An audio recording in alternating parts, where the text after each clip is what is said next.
I'm Ilya Marchenko. I'm Dennis Kudla. And Jesper de Jong. I'm Henry Laaksonen. I am Francisco Cerundolo, and you are listening to the Game to Love podcast.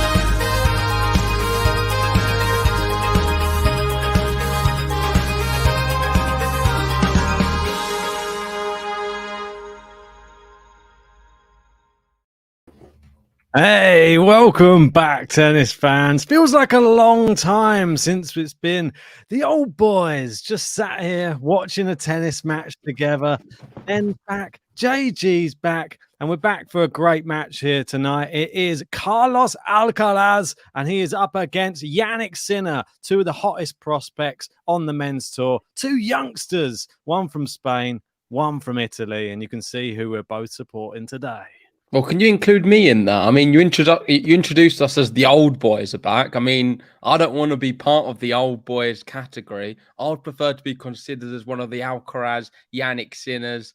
And I did a preview earlier on talking about this match. I've gone with the Italian flag today because I predict Jannik Sinner to beat Carlos Alcaraz again. We watched it at Wimbledon. I think it's going to happen again. This time it's on clay. And there's no surprise, really. We'll see these two in the final. It is the number 1 seed against the number 2 seed. Alcaraz coming into it is the bookies' favourite. But, I mean, look at that for a serve from Jannik Sinner. It was ridiculous. What was that? 200 and something kilometres an hour on the line. Nothing Alcaraz could have done with that one. And we're all watching the ankle of Carlos Alcaraz as well because he did suffer a little injury in the last match. Yeah, I feel like he has quicker healing properties than most, though, this youngster. We saw, to beat Rafael Nadal with a dodgy ankle, so surely Jannik Sinner's not even on the same level as Rafael Nadal on clay. So I'm sticking with Alcaraz as my pick to win here. He is the defending champion as well, it should be noted. I'll have him doing it in 3, though. I don't think this has got straight sets written anywhere near it. Shout out to everyone in the live chat. Apologies for that Streamlabs thing. I'm going to have to try and work a way of removing it. We've been playing around with things, and I don't know how it's come on. But shout out to Amino. Great to see Dean in as well. We've got Lindsay. How are we doing? Saying, hi, you have a sneaky feeling Sinner's going to take this one. Hope not. Interesting. We've got Freya. How are we doing, Freya? We've got Almina going Sinner in 3, I think. We've got Lucy then saying, I've subscribed online today, but I can't see the stream. What's happening? I need urgent help. Well, you can watch it on Tennis TV. It is an ATP 250 event. I'm not sure who else have the license for this match. Do you have any ideas? No, I mean, maybe the Tennis Channel if you're in America. Yep. But other than that, yeah, they're the only places I can really think of off the top of my head. But Tennis TV is always the main one. Just join us. We'll take you through it. Don't worry. I mean, we've got Jannik Sinner there. Just held his first service game of the match pretty comfortably as well. He'll be happy with that. Was it a game to love? Yeah, I think it was. What better way to start?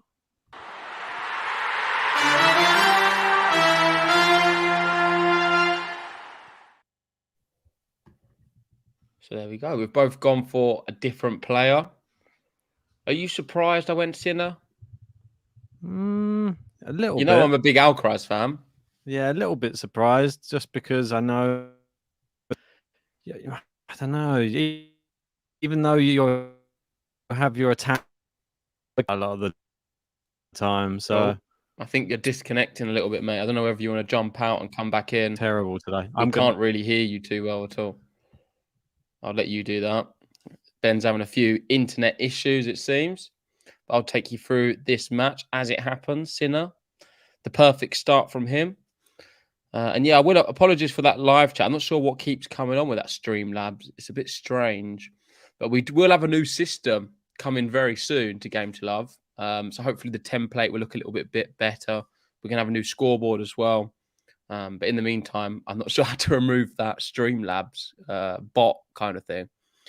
We've got Gary in saying, wow, look who's back. I'm on the Sinner train also in straight sets. Not sure I have a live stream for this one. So you guys are my eyes and ears like old times. Yes, great to see you, Gary. Great to see some regular faces as well. Has been a while since we've covered a match. But, I mean, I couldn't miss this one. I mean, I was really excited last week to cover Alcaraz Musetti. and something come up and I was unable to do it, unfortunately. So I think David took you through it, or Megan. I forget exactly which one. But we had to cover it on the channel. That was a big matchup. This one, arguably bigger. I mean, Musetti, if you look at the under 21-year-olds right now, he's third on the leaderboard. So you've got ALCARAZ with like 4,000 odd points. Sinner, he's in second with 1,500. And third is Musetti. I think you've got then Draper and Holger Rune. But really, it is them three. They're the three main ones: ALCARAZ, Sinner, Musetti. But I feel that these two are the best two. And I think the longer the season goes on, Sinner is going to pull away from Musetti a little bit more because he is the best Italian. And that is a fantastic inside-out forehand from Carlos Alcaraz. Clean winner from him. And Sinner can't do anything about it. I had the privilege of getting to watch these two players play at Wimbledon. And I was very impressed with Jannik Sinner's serving. It blew me away, in fact. He is a very good server, and I didn't realize how good of a serve he had until I watched him live. Carlos Alcaraz, he's got everything as well. And we're in good hands. We really are. I mean, it's hard to always draw too many comparisons. Everyone often goes overboard and they're anticipating Carlos Alcaraz because he's Spanish speed, the sort of the next Rafael Nadal, and Sinner to be competing for 20 Grand Slams. And let's just put it all into perspective. We don't know what's going to happen with that. They're more than capable of being at the top of the game for the next 10, 15, maybe 20 years. Who knows? Especially with careers nowadays, they seem to be going on for a lot longer. But let's just enjoy it as it happens. And Carlos Alcaraz has moved up into number 4 in the world right now. And favourite here against Jannik Sinner. On the clay, you'd think I would tend to agree with that in normal times. But there, of course, has been a little bit of an injury from Alcaraz's side. And the fact that they last played each other, Sinner winning. I just feel it's a little bit more even than a lot of people put it, including the bookies. Do you think that Jannik Sinner maybe has a little bit of needle where this is probably going to be one of his main rivals over the next 10, 15 years? And he was sort of in the driving seat. He was the hot young youngster on tour. And now suddenly Alcaraz has just come in, blown him out of the water, and is now ahead of him in the rankings. Isn't he up to number 4, I think, after this tournament, which is crazy. And my end of year predictions look terrible right now. I tell you what, we had him at 10. I think he's going to surpass anybody's expectations this year, and he could. Well, what's the highest he can get to? Can he get into 3? Yeah, 2? Potentially. I don't know. It depends. I mean, I don't really. As much as the rankings is great, it's a bit of a mess. A little bit. It will be better after this year's sort of out the way, in a way, because I think a lot of the points have dropped off now because of the whole Wimbledon stuff, which is good, but ultimately, I don't think Alcaraz is that bothered about his ranking. As long as he's inside the top 10, for him, his priority is doing some stuff in Grand Slams. I think that is honestly his focus. He wants to infiltrate the big 3 and get to a final, maybe win one.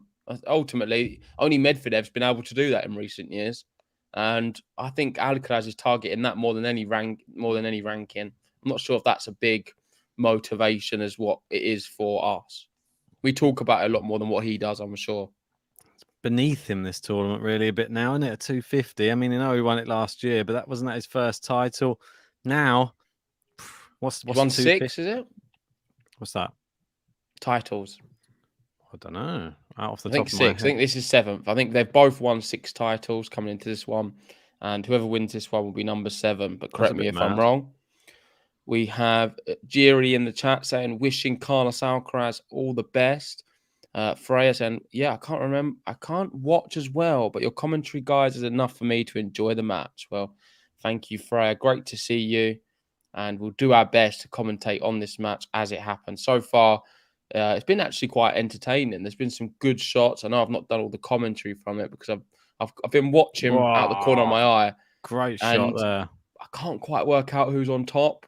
I've seen some even, some good tennis from both. Maybe Carlos Alcaraz, a few more winners, I've noticed. That's a great drop shot from him. He brings Sinner in and then finishes it off the other side. Too powerful. Brilliant. Really good shot.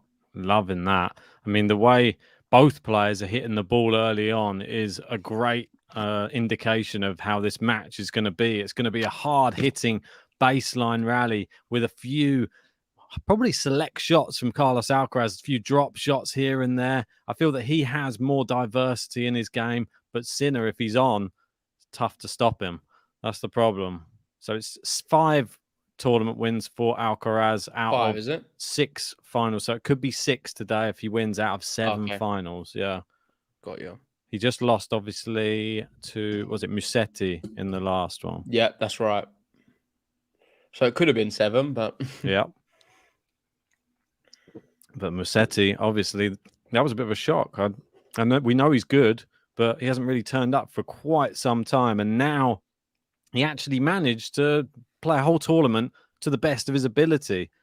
Brilliant to see. I'm hoping that he can suddenly start raising through the rankings now and start actually challenging people like a Jannik Sinner. But it's going to be tough, really. I mean, Sinner's on a next level, really, in comparison. Yeah, but one thing, what you're not factoring in, and I don't know why, you should probably not have been that shocked that Musetti beat him, and that is ALCARAZ against Italians is not a very good record. He tends to struggle playing Italian players. I spoke about it in the preview. They like it on the run. That's why. And he's always trying to play him into the corners all the time. Maybe you should know. So Pieri even took a set. I mean, there's not many people who take sets of Alcaraz this year. I went through his record earlier. I think it's 42 wins and 6 losses this season. Yeah, it's incredible. And when you look at some of the losses, I mean, it's against Djokovic, Nadal. Or did he lose to Djokovic? Or he beat Djokovic, didn't he? But I think he lost one and won one. Yeah, he did beat him, didn't he? Definitely. I remember. No, he definitely beat him one time. It was in Madrid, but I know he's got a loss against Nadal on his record. I mean, 6 losses so far this year is pretty. In 48 matches, it's ridiculous. That's a brilliant statistic. Yeah, absolutely. Just compounds against how Italians, good he is. He's just not as good. He struggles against Italians.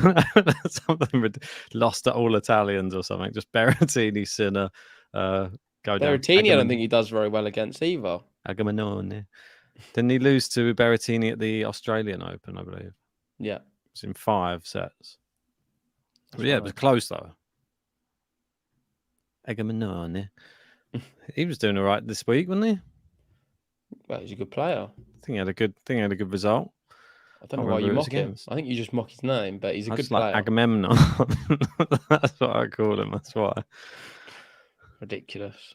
I know. But what can you do? British, eh?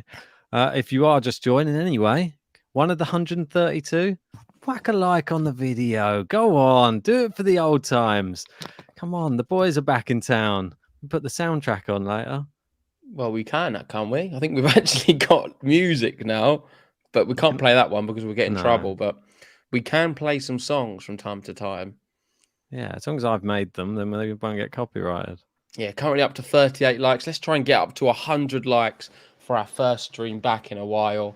And we're going to make this a more regular thing now for the rest of the year. Yeah, most definitely.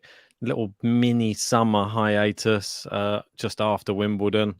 A little siesta. Probably good. Just a little chance to recharge, a little chance to try and upgrade some things on the channel as well. Also, trying to work on a second channel, which we will, I'm sure, push down your throats over the course of the next week or so. Well, we have got some other content. Well, we probably will. Good volley in there from Alcaraz. So fast, isn't he?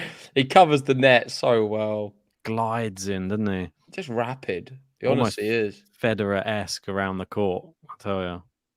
Just such good movement. I think Alcaraz, if you compare Alcaraz to Sinner, Alcaraz is definitely the better movement. Sinner, I don't know. Some part of me thinks maybe more power. Yeah. But I don't know if he does. It's on certain I don't think that's real. I don't think you can say Jannik Sinner has more power than Alcaraz because it's probably not factually correct. But it just feels like that sometimes. The rallies just are pretty even. I think Sinner's first serve, when it flies in, is more effective. Yeah, that's for sure. I mean, that one's an ace from Alcaraz, but just great placement. But Sinner's first serve, when it was at Wimbledon, it was amazing. And ever since then, I've never stopped thinking about how good his serve is now. I think it's an incredible tool that he has. If he just puts on a little bit of muscle, put on a little muscle. Go on, Jannik, get a Rafa bicep. I think he'll suddenly win Roland Garros or something. Get one bicep. Nice. For me, it's more the just trying to survive a Grand Slam in its whole course. But I think it's just something with time it might take more than anything. We can't really criticize him too much. I know I keep saying he needs to go to the gym more, but he's young. I think he's going to grow into it. And we've already seen at Wimbledon, let's be honest, it wasn't actually a bad showing at all. He was 2 sets up against Novak Djokovic. And I don't think I don't know, it didn't feel like a capitulation from him. I don't think he just played terribly after going 2 sets up. It felt more that Djokovic just went to another mode and he couldn't handle him. Against Musetti, when he went 2 sets up, Musetti collapsed. It wasn't the same as that.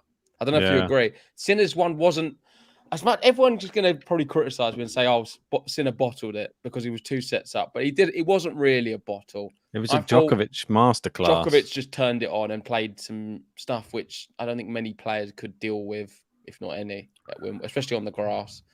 And Sinner can leave that event knowing that he had a brilliant tournament and played some great stuff. And he showed that he can play a duration of a Grand Slam and get quite deep, but it's not quite the next step. He needs to get to the final. I'd love to see him in a final, and I think it will be happening in the next few years. I don't see why not. I mean, that just installed confidence in all of his fans, surely. I mean, he has a lot of fans, Jannik Sinner. Very quietly spoken guy, doesn't like to be in the media too much. But I think, like you saying, like even like your dad's like a massive Jannik Sinner fan. Like I was crazy for him. Like, so I think the Italians are really on board with Jannik Sinner, and good on them. I say just ignore the fact there's no drama around him. That's a good thing. Just he's a fantastic tennis player, good temperament, and doesn't ever lose his cool, really. I've never seen him smashing rackets, and seems like a model professional. And I think Alcaraz goes the same for him as well. Yeah, no, I agree. I think my dad likes him so much because he's from the same region as him in Italy. Yeah, that's it. So that helps the cause. And I think personality-wise, we got to see the press conference with him. I don't know, I kind of grew a lot of respect and admiration for him. He was speaking in multiple languages. I liked his personality. There was a few jokes he was saying in Italian. Honestly, I can't say a bad word about him. His character's great.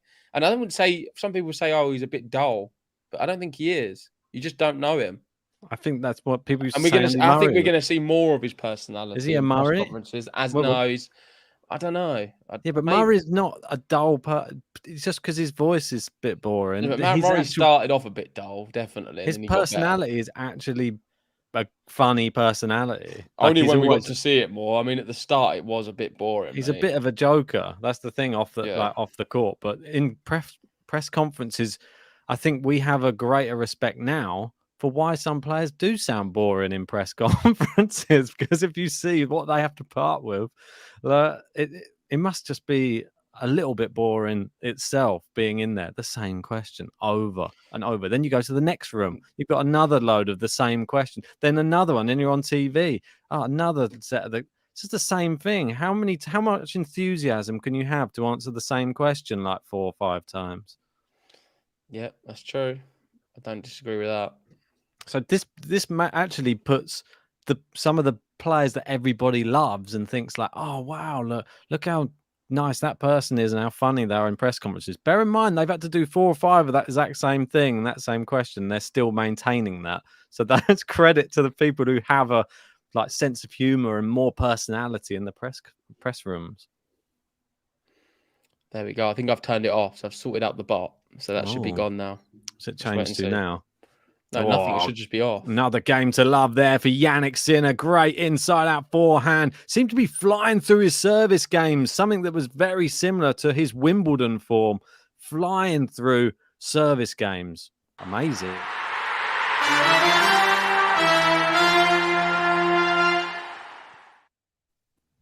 Yeah, he certainly is. Doing very well on serve. 100% first serve win percentage so far. 12 out of 12. It's incredible. I think that he has really improved that serving. And when he's serving so well, it's just hard. How do you stop Jannik Sinner when he's serving well? That's the big question that you need to ask. You need one of the best returners in the game, a la Novak Djokovic down the other end of the court to start working you out. How good is Alcaraz's onboard computer? A lot. Let's talk about some of the other matches what's happened today, because we've not been able to speak about them. And in Warsaw, I think I branded that one in the draw preview. The event Iga can't lose. Well, she lost. It's Caroline Garcia, but wasn't it? I did say that was the final before the final. I was like, whoever wins between Caroline Garcia and Iga wins the whole thing. And that's exactly what happened, because Garcia went on and won the title today, defeating Bogdan in the final. We've got, what's this one as well? We had, do you have any, can you got on there? We've got Prague was the other final that was on stage. Yeah. Balskova beat Potapova in the final. It was pretty convincing as well. A bagel and 3. So pretty one. So I think, who was it saying in the, was it you? Did you say Balskova could win that event? I'm not sure. I think she might have been my dark horse. I'm trying to think back, because I remember definitely she was pointed out in the draw preview as someone who could win the whole thing. I think that I had her definitely going relatively far. I don't think I've got a win in it, but I did fancy her chances. I haven't even had a look at my brackets, to be fair, this week. I haven't even had time. No, I've not either, but we will be looking through them. We also have some draw previews to be bringing you later on. We've got Washington for the WTA. And what's the other one? San Jose, is it? Yes. And the men's one Las Cabos as well. Okay, and then we've got Los Cabos, which should be a good event. Is Djokovic going in that one, or is he? Well, let's save it for later on, because we'll be doing the draw previews, and I want to go for it all in depth later. Currently, as it stands, Novak Djokovic will not be going to the US. The petition's growing. I saw you did a news video the other day. I would like to see him there. I think it'll be a shame if he doesn't get to play in America, especially after winning Wimbledon. But I don't think he's going to. But I think maybe we can do a podcast about this later on. We've got Red Devlin saying JG was capping on Balskova. I remember. Yeah, I was definitely bigging her up, but I don't think I had her winning. Definitely a good player. But she is good. She really is. So thankfully, I'm glad people are remembering that. I mean, it makes me look good, number one. And number two, it makes me feel good, because I feel like we're doing content which is actually beneficial to people, because especially if people put a bet on, then they'd have made some money. Oh, I didn't, so I didn't make any. So that's sad. Yeah, you're never going to pick my bet picks, are you? You'd go with your ones. Balskova is someone that I'd be liable to have a little flutter on. No, you didn't. You had it going out first round. What are you talking about? Never. You don't even know that. You don't even remember what happened yesterday. I guarantee you, if you looked at your bracket, you've got a going out first or second round. Who was she playing first? I remember you did it, and that's what sparked me into my rant to say, You're getting sparked. No, you sparked me into it to suggest that she's going to go very far, because I know you had her going out early. Second most picked to win the whole thing, apparently. Yeah, why did you have her going out so early then, Ben? How do you know I had her going out early? I remember. Can you? You're going to show me up now. Don't ever. So I had Balskova going through the first round, which she did. I think the second round you had her going out. Maybe. I don't know. Yeah, I did. There you go. That's terrible. I don't know. I went for a punt, didn't I? Remember my one? I went for a punt. I won the other bracket by just going mad and picking some random bracket. I won the whole thing for women. So I just went down that same path. Yeah, we didn't cover that, so it doesn't count. But anyway, on the Balskova one, poor from you. I mean, you're saying that you would have gone with it, but you simply wouldn't have, because you had her going out so early. Let me guess, she was on Potapova probably winning it, right? Oh, no, I had that in the last week's one, the one before. Okay. She burned me, though. Yeah, Potapova, I had Kontovic going through. Yeah, I think I Gary saying Balskova Raducanu in Washington. That should be good. That's only and Gene there saying Balskova also hit 0 winners in the final today. Great final. Shame we didn't cover that one. This one we're seeing quite a few winners. Alcaraz, I would say, he's leading, but I don't have the stats to hand. And we're into a rally here. That's a brilliant shot from Alcaraz. Pushes Sinner deep, but Sinner responds with a brilliant backhand into that corner, and he comes into the net. He picks up the volley. The ball's just wide, but some good tennis from Jannik Sinner yet again. He turned Alcaraz's attack into his own attack and ended up losing the point. But still, it was some good tennis from Jannik Sinner. 3-3. It is very good rallies. I feel that Sinner is really pushing Alcaraz back on the court at the moment. Alcaraz playing defensive mode, but still hitting it hard in response. It's quite even. Sinner has a bit of a strut, doesn't he, down the back of the court? He's a little bit like Steph, the way he walks around. Steph has more of a bounce, when he wanders around the back of the court. Sinner's when you shoulders back, but head up a little bit. He's sort of just bowling. Maybe the Bermondsey bowl. Maybe he's got one of them. I don't know what that is. What's a Bermondsey bowl? That's what they do down Millwall, isn't it? The Bermondsey bowl, mate. It's a double fault from Jannik Sinner now. Stop bowling, mate. Start concentrating. Yeah, it's like one of those little struts, like the walk, the bowl. Okay. Right, love 15. Alcaraz. Is it me? How tall is Jannik Sinner? Looks. I'm going to say 6'1". I don't know. I'm going to go 6'2", but I think it looks like. I don't know. When I look at the stature of Alcaraz and Sinner, maybe it's just the fact he's so slim. It makes him look a bit taller. No, I don't think he's. I don't know, but I could be wrong. But I'd say 6'1". What's Alcaraz? He's just 6, isn't he? You're not going to check because I'll check then. No, I'm not checking. So you basically I'm just going to go with guessing. A lot more He's effective. 1.88 meters. Oh, don't give us the meters. No one who works with meters. 1.88 meters. That's quite tall, isn't it? It's tall. 1.88. 6'1". 6'1". Why is Sleepy Joe saying 6'3"? Come on, Sleepy Joe. 6'3". Wake up. Nice inside out forehand winner there from Jannik Sinner into the open court. A lot of quick points in this match. That's what Sinner's. I don't know. Not really, though, is it? 27 minutes in.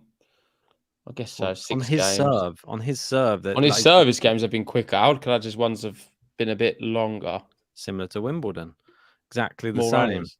Yeah, much more. Remember, he was struggling every service, going to deuce every time on his serve. And Sinner was holding to love nearly every time. So what makes you think Alcaraz is winning this match then? I don't know. It's just the fact he's reigning champion and the fact that they're on the clay. I feel that Alcaraz grinds maybe a bit better than Sinner does. And I think that that's the one thing that he may have in his advantage is when the going gets tough, Sinner might get going and Alcaraz will prevail. Yeah, I'm not mad at that take. I'd 56 views, 56 likes, not views. God, 56 likes on the video. If you haven't already, hit the like button and subscribe if you are new. Let's try and get up to 100 likes in this first set. Do we have a new button for it or not? For what? 100 likes. Nah, there's no new. Oh, come on, Ben. What have you been up to? You have to get it higher to. I thought you'd been creating things. I have. You're telling me you're on Adobe now and it's all easy. You got all these new. I know people keep recording ridiculously long podcasts for me to edit, so that takes up the whole day. Never again, or once a year, maybe.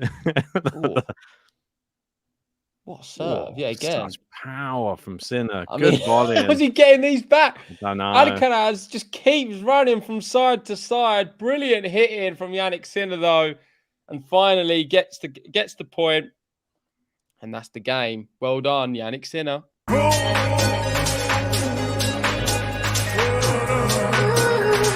Jannik Sinner.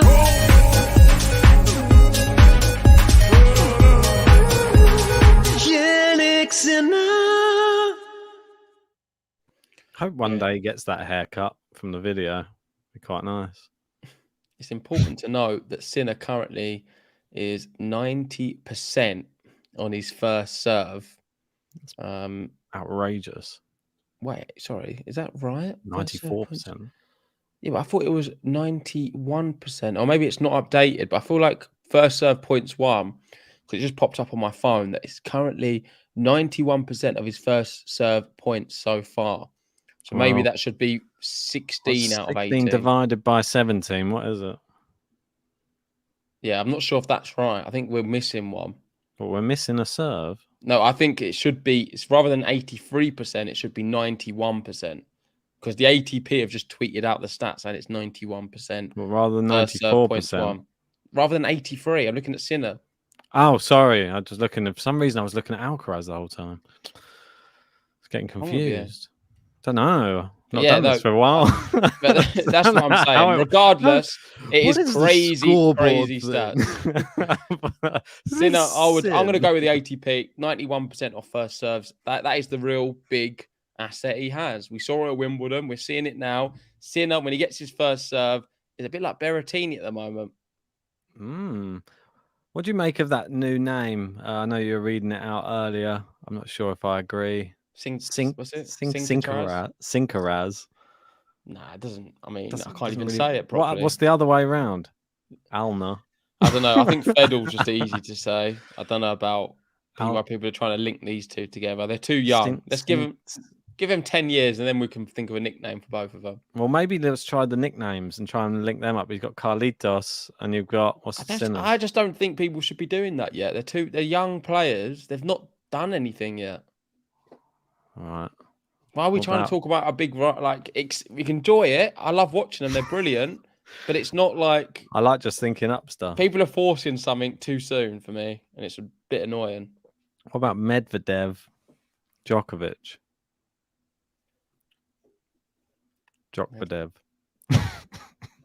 Medovic. Probably better. Medovic. Medvedevich. This one looks like it could be going tie break. Some good server from both players. That one just out though. Alcaraz doesn't look injured at all. He's shaking that off again. I tell you, he's got made of stern stuff. He's got one of those bodies that regenerates. It's like one of those lizard. If you cut its tail off, it just grows back. That's what he's like. Lizard man. Talking of injuries, I'm hearing Zverev might be back soon, right? For the US Open. I don't know if I believe it or not. I think we're going to see him at the US Open. What sort of version of him, though? Is he just coming back just for the pay? Or is he coming back because he thinks about? Yeah, but does he actually think... When was the last time you saw Zverev play? Against Rafa, right? We covered it. Yeah. Was it semi-final for Roland Garros, if I'm not mistaken? Yeah. And he was outstanding. I mean, he almost beat Rafa that day. Yeah, but if it went on, probably could have happened. Is he just forcing himself back early? That's Zverev was playing crazily good tennis. He probably would have beaten Rafa, I think, if he didn't have that injury. It's only an ankle. I mean, he can get through this. Come back too early, might roll it. No, he's going to be fine. I don't know. I'm not so sure. Zverev's a threat. Oh, he's definitely a threat. We know that, especially on the hard courts. You said, is he coming back just for the money? What are you talking about? He's coming back to win. I think he's going to be all right. Do you think that sort of helped him a little bit? The business end, by the way. Now that you've not done it in a while. I mean, it's just happened, isn't it? Steady on. Bloody hell. Demanding, isn't he? Where is it? What have you done with it? I don't know. Megan's been moving him around. What's Megan been up to? She's deleted it. Doing a bit of housekeeping. It's not there anymore. What do you mean? Really? It's been deleted. Oh, Megan. She's accidentally deleted it. What's she done? Well, I'll have to add it back in again. Can't be having that. It was definitely in there. I remember adding it. Oh, well, it's not there now. Good shot there from Jannik Sinner. Big, powerful one to the body of Alcaraz. He can't contain it. 30 love. And the way Sinner's serving, I don't think he's going to be too bothered if this one goes tie break. It's going to be enough difficult for Alcaraz to break one of his serves. Just to take a point off his serve is tough.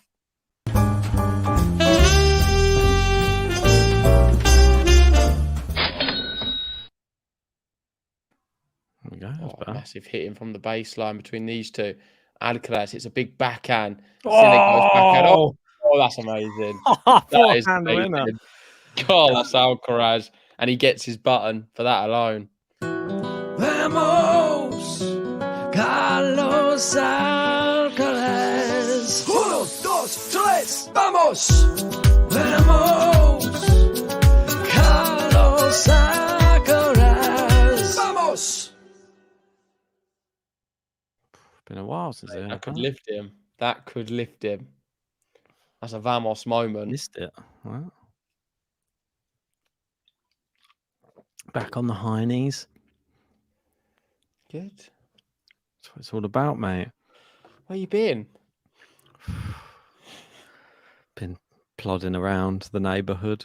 Been out on the tennis court, moping around.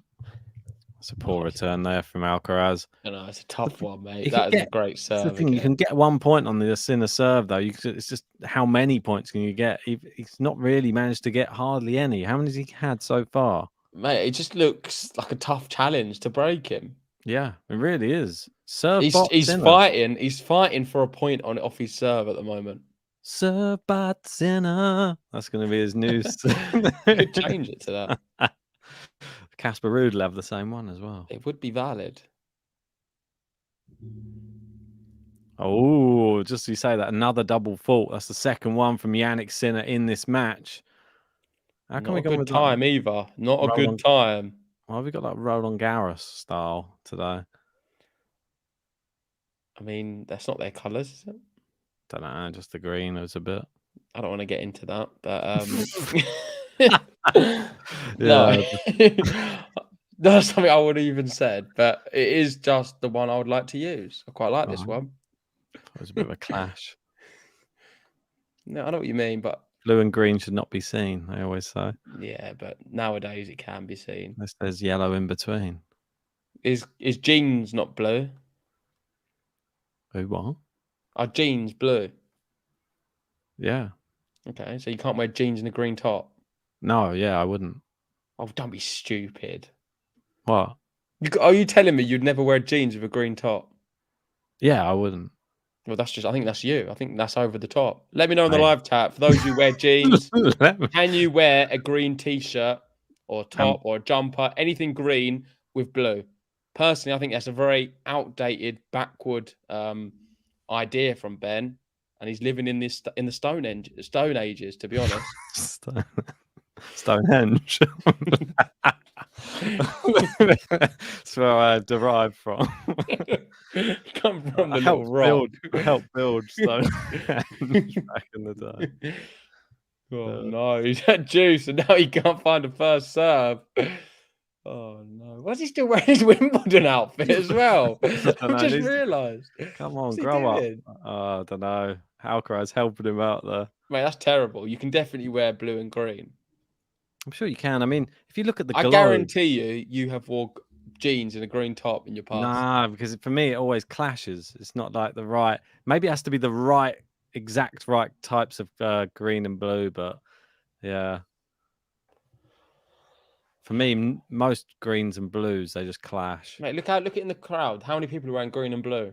Loads. Yeah, Jason. Nowadays, that color combo is acceptable. Yeah, I think it is. I think it's an olden days view. Yeah, it probably is. But that was why the saying always used to be blue and green should not be. I know from my grandparents. There you go. That's what I mean. That's why they helped me build Stonehenge. Then we got Dylan and how you doing, bud? Saying JG and Ben, good to see you both again. How we doing, Dylan? I thought it was going to rhyme the last bit as well. Good to see you both again. And hope to see you both again. Green and blue is a 10. And Gary's in saying green and blue go together. And what doesn't go with jeans? Come on, Ben. Listen, we need to try and help him out. Gary probably only ever wears jeans. That's the problem. Come on, Gary. Change the outfit up a little bit. Get those blue jeans off. No one wears blue jeans anymore anyway. They're so old school. I'm stupid, Ben. Blue jeans? What are you? From the 90s? I've never heard you. I can't believe you actually have that opinion that you can't wear. Yeah, no, I just don't. When I look in the mirror and I see those colours on, I'm like, I can't. I just don't. For me, it clashes in my eyes, so I can't. I love the colour green and I love the colour blue, but I can't seem to do them together. Yeah, and apologies for anyone who is offended by Ben's remarks. We've got Rachel in saying, I'm actually wearing blue and green right now. And now PJs are not really going for style. Listen, Rachel, I think it's totally acceptable what you're wearing. I wouldn't let Ben I was going to ever say tell you what you can and can't wear. I was going to say, to counter my argument, if you're ever to look at like a map of the world, then it would be lots of blue, and then the land is normally green. So those together, no one ever is offended by that, are they? So if does the world clash? Yeah. Why are you turning against yourself? No, now? so I'm saying it's not it's what do they call it? An irrational view. I don't understand why my mind has it, but my mind has that view when I see them on me together. What about if you go to Florida and you have the palm trees, a nice blue ocean, and there's a palm tree, and you've got the green of the palm tree behind the blue? You look at that and think, oh, that's disgusting. Maybe the stem of the palm tree is a bit yellow, so it helps, and the contrast. I think you have to have like an accessory or something. What about algae at the bottom of the sea? Ooh. Is there a yellow fish swimming past? Just helps it all blend together. Do you know what I mean? If there's yellow in between. No, we're missing this fantastic match. It was a great drop shot there from Carlos Alcaraz. Second one I can remember of note, and both of them have worked for him. That is something Sinner doesn't have in abundance, the drop shots. But Sinner doesn't need it right now because he's serving so well, and he was able to hold serve. He was forced to reduce in the last one, got out of that game, and now he's going to be trying to threaten the Alcaraz serve. And, I mean, look how close they are to the net. The one thing that I would, and I don't even really want to criticize either of these players, that's different to the way, obviously, that we're talking about the big players and how much skill they have. A great rally and a great finish from Sinner. Jannik Sinner, what a guy. Brilliant tennis. The one thing that I don't see much from either of these players, which it might just be the new style of tennis, might be the new age of tennis, but you don't see many changes in pace on the court. Like, they don't suddenly drop like a loose little slow one in and around the service box and then speed it up again. It's very much hard hitting baseline rallies between these two. No, but Sinner just did that just there. If you look at that one again, he took all the pace off that one, what went to his backhand. He approached on a ball with no pace. Well, that's what I mean. I think something what they don't do, which I would like to re-emphasize, just go on your point again, is they don't ever do short balls so much. It all seems to be very baseliney. I would like them to use a little bit more, take the pace off and go short onside the court. Make the opponent come in, then go long, short and long. But I think the problem with these two is they're so fearful of doing that, because I think the problem is, Ben, they're so good that if you give anything loose inside the court, it's a bit like an Iga Swiatek. They put it away.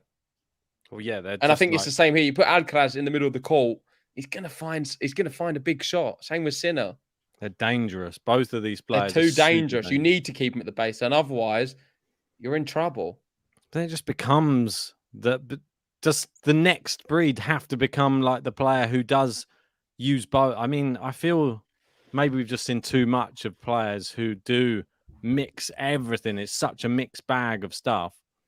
Is that effective in today's game? I still argue that it is really effective. I think it is still effective. And I agree that they could mix it up a little bit, but maybe not so much as take...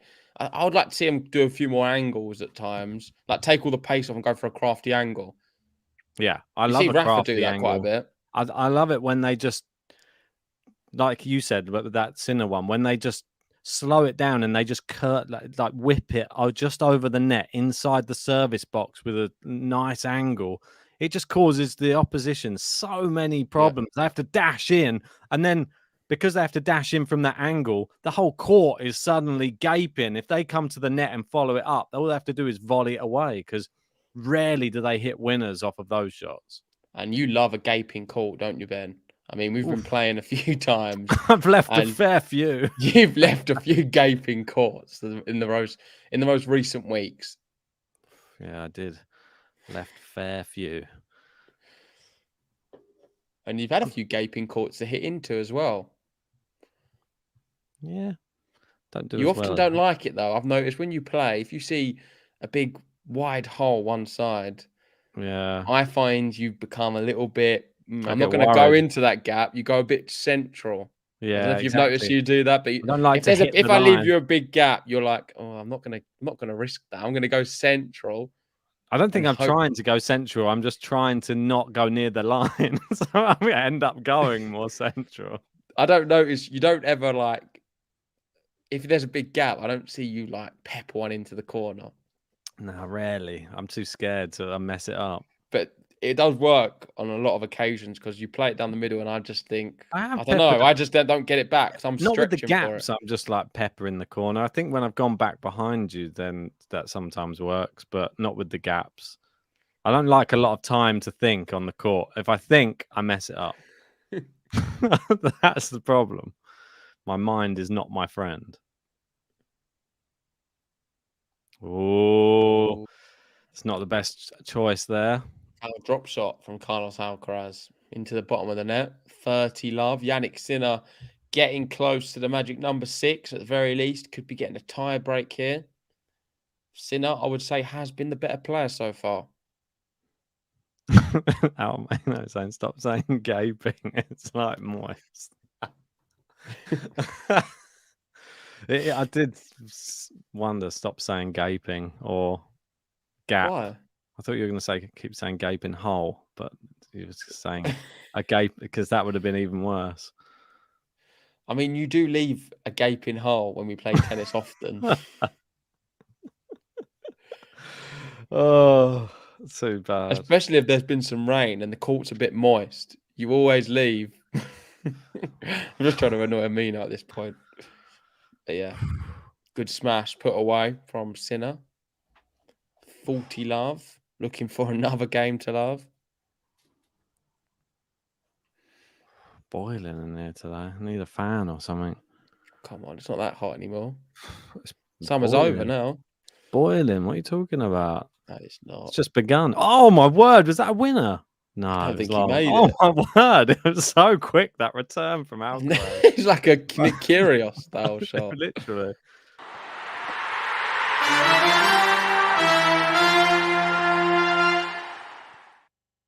Oh, the game to love green and the blue ticker hurts my head, I must admit. It's not the But best. Jannik Sinner, game to love, 6-5. Very least he's going to be getting a tie break. He's still wearing his Wimbledon clothes and he's still serving like he did at Wimbledon too.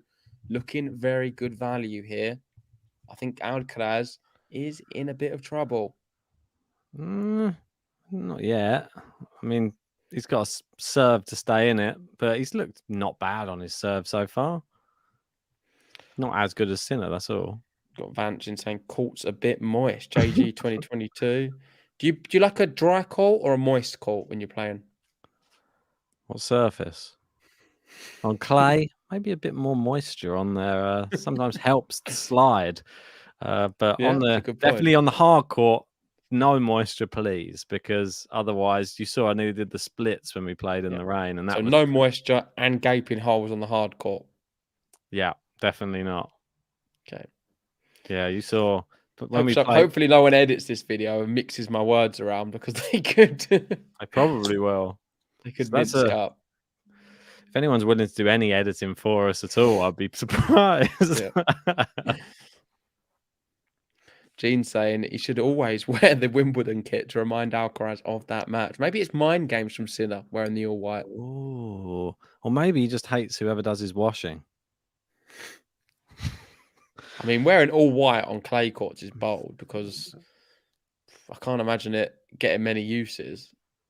Is it hot there at the moment? I'm assuming it is probably, but it's nighttime, obviously. Like during the daytime when they Croatia's pretty warm. I mean, yeah. 31st of July, Croatia. Probably roasting there. I think when we was in Zagreb, it was pretty humid. It was hot. We played tennis in it, and I mean, I have a lot of respect for these two, what they're doing. Oh my god. Yeah. I could understand. We wasn't really producing this level when we played in the heat in Croatia. The one thing I learned from playing in Zagreb was when you're taking time in between points, like every shot clock or 30 seconds between every point, it's so vital, I feel, just to make sure that you just cool down enough before you start going again for the next point. Yeah, there's always little like places on the court where there's some shade as well. And I'd always see you when Yeah. I'm waiting. You take as long as you can in them little shade spots. I hide like my towel over in that corner and then just go over there. Shout out to Mamadou Tiam. Thanks for the Hey. super chat. We'll update you on the top tippers. You're going to number 1. And this game looks like a Grand Slam game. It's a high level. It really is. And Alcaraz, he's not messing around either here. He's serving very well in the business end. He's hardly dropped a point when we've hit 4-all. And he's looking to go to tie break. Really quick one. 40 love so far. Finds the first serve as well. Jannik Sinner, I think he's gone long. Yeah, he has gone out. And that is tie break time.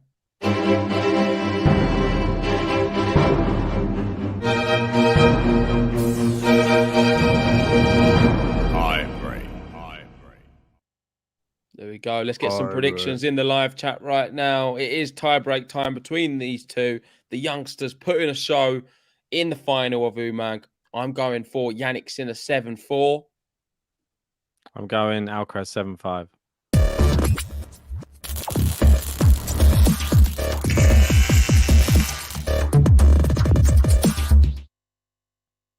So Ben's got Alcaraz 7-5. I've got Sinner 7-4. Let us know in the live chat what you have. We've got Vanch going Sinner 7-5. We've got Almino going with Sinner 10-8. Jean going for 9-7 Sinner. Rachel going for 8-6 Sinner. So Sinner seems to be a popular man right now in the live chat. Yeah, I mean, he's been serving so well. I think that's not a bad shout, but I'm just going for Alcaraz just for... I don't know. I was impressed by the way he held his serve in that last service. I feel like you're doubling down a little bit because you got the flag. You said your prediction. It feels to me that you're doubling down. Well, even if I double down here, I'm going to have to. And not just that, because I went Sinner, it's even more of a reason for you not to go him. But I said in 3, so that means I have to hope that then Sinner wins the second if Alcaraz wins the first. Why are you so dark today? You're not using your light? It's too bright. I need the light's too bright. I can't put it in my the light in the room. I stick something normally next to where the light fitting is to block a load of the glare. Oh, you moved it around. I know it just fell down. Oh, I can't have the. You should buy one of these lights I've got. It doesn't hurt your eyes. What, the circle one? The ring one, yeah. Yeah, ring, not circle. Apologies. Definitely better. Yeah, definitely. Since I got it, it was much. Well, I got it for Zagreb, funny enough, and ever since it's becoming. I use it as my permanent one now. Yeah, you were having some bad heads before getting that, really. Yeah, I had a lot of headaches from the previous one. Now I don't have anything. It was like he was in like a constantly on stage or something. That's how bright that light was. It's a bit ridiculous. It was a big light. Like a spotlight or something. Here we go. 1-1 in the tie break. Anyway, second serve Alcaraz. Is he going to feel some nerves here? Yeah, does he even feel nerves? Oh, it's wide. He's made it, Ben, didn't he? No, it got called out, but they're going to check it. I'm not so sure. Definitely out. It is just out. That's unlucky. What do you mean definitely out? It was close, Ben. Come on. I only said definitely out when the umpire pointed out. I didn't say definitely out until he pointed. It was... I mean, on the instant replay, you're not even sure about that. Did you see it? Yeah, definitely. Oh, come on. That was so close. That is very unlucky. It's one of them ones. It's a fine call. They've gone with Alcaraz 2-1. Is that going to be the difference in this tie break? Is that going to turn it? I was thinking we could have some like suspense music for the tie breaks when they come in, like this one.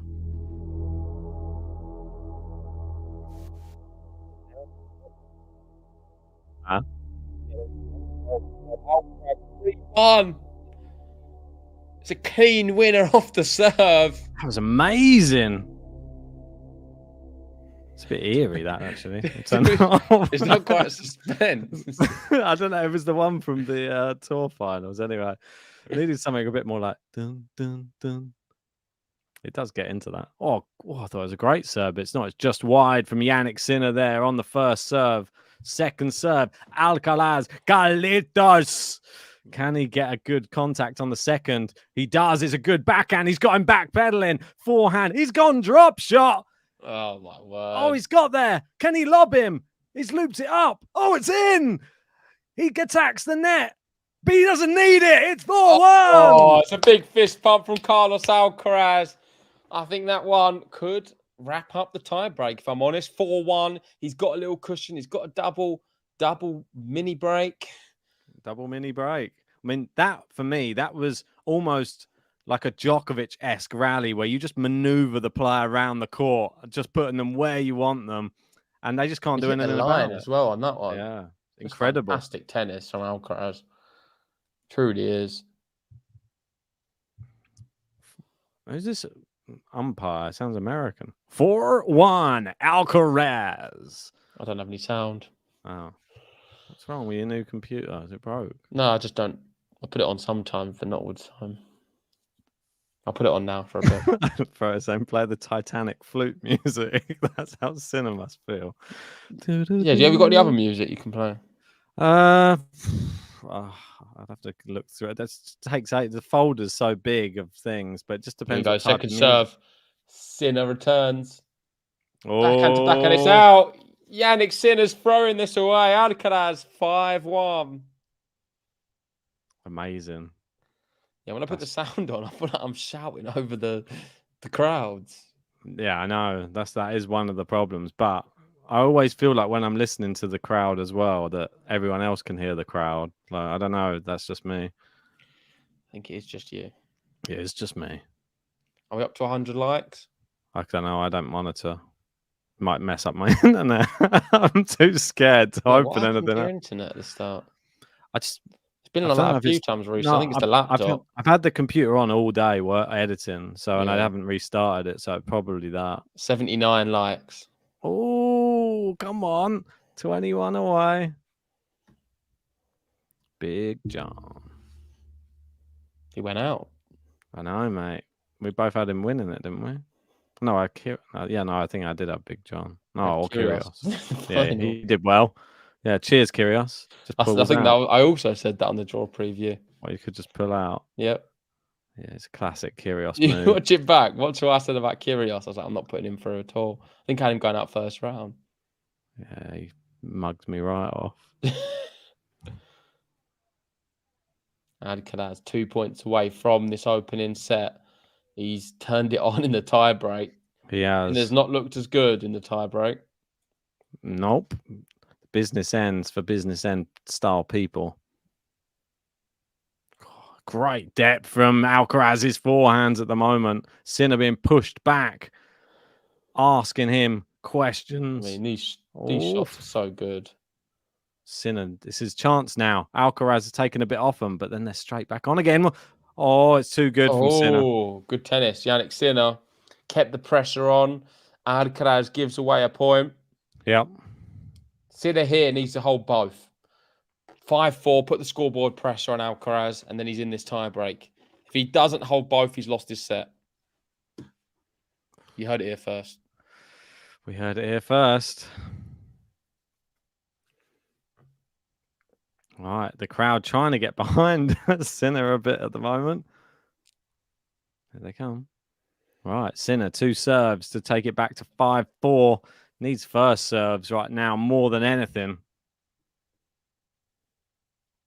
Serving. Oh, good return, though, from Alcaraz. Great backhand. Slice now from Alcaraz. He's really forcing him out wide. That looked wide. I think it was wide. Yeah. Sinner would take that. Another gift. Alcaraz just missing. I think he just needs to play it a bit safer, Alcaraz, if I'm honest. He just goes all out attack, doesn't he? It's not that. He's just trying to go too close to the lines. Just steady the ship, Carlos. Steady the I'm trying to tell. I'm not trying to give him advice. I want Sinner to win this Steady time, the ship. There's waves coming in. Yeah, we've got Italian. JC Conista saying like, subscribe, and share, everyone. Appreciate that, JC. What the wise man says, it really does help. And it is 5-4. Come on, this is what we need. Putting the pressure on Carlos. 3 on the scoreboard. Ignore. It is 5-4. I don't know what they're watching. what they're smoking. Yeah, it should update in a second. No, it says 6-4. That's wrong as well. Come on, you can do it. Get the right score. It's annoying, that, isn't it? It is annoying. The worst thing is it could be right in a second. Maybe they're just holding off. Maybe they're predicting the future. Can only hope. Alcaraz, 2 serves for a chance to take this first set.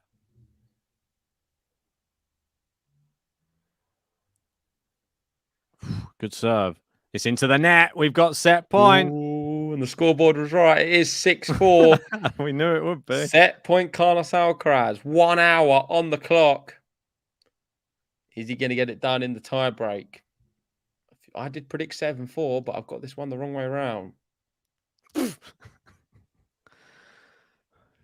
to save yourself. What was you? 8-6? I said 7-5 Alcaraz, so it's still possible if he loses this. But we're back on serve if he loses this. But here he comes. First serve. It is led. First service. Can I have this sound if you want?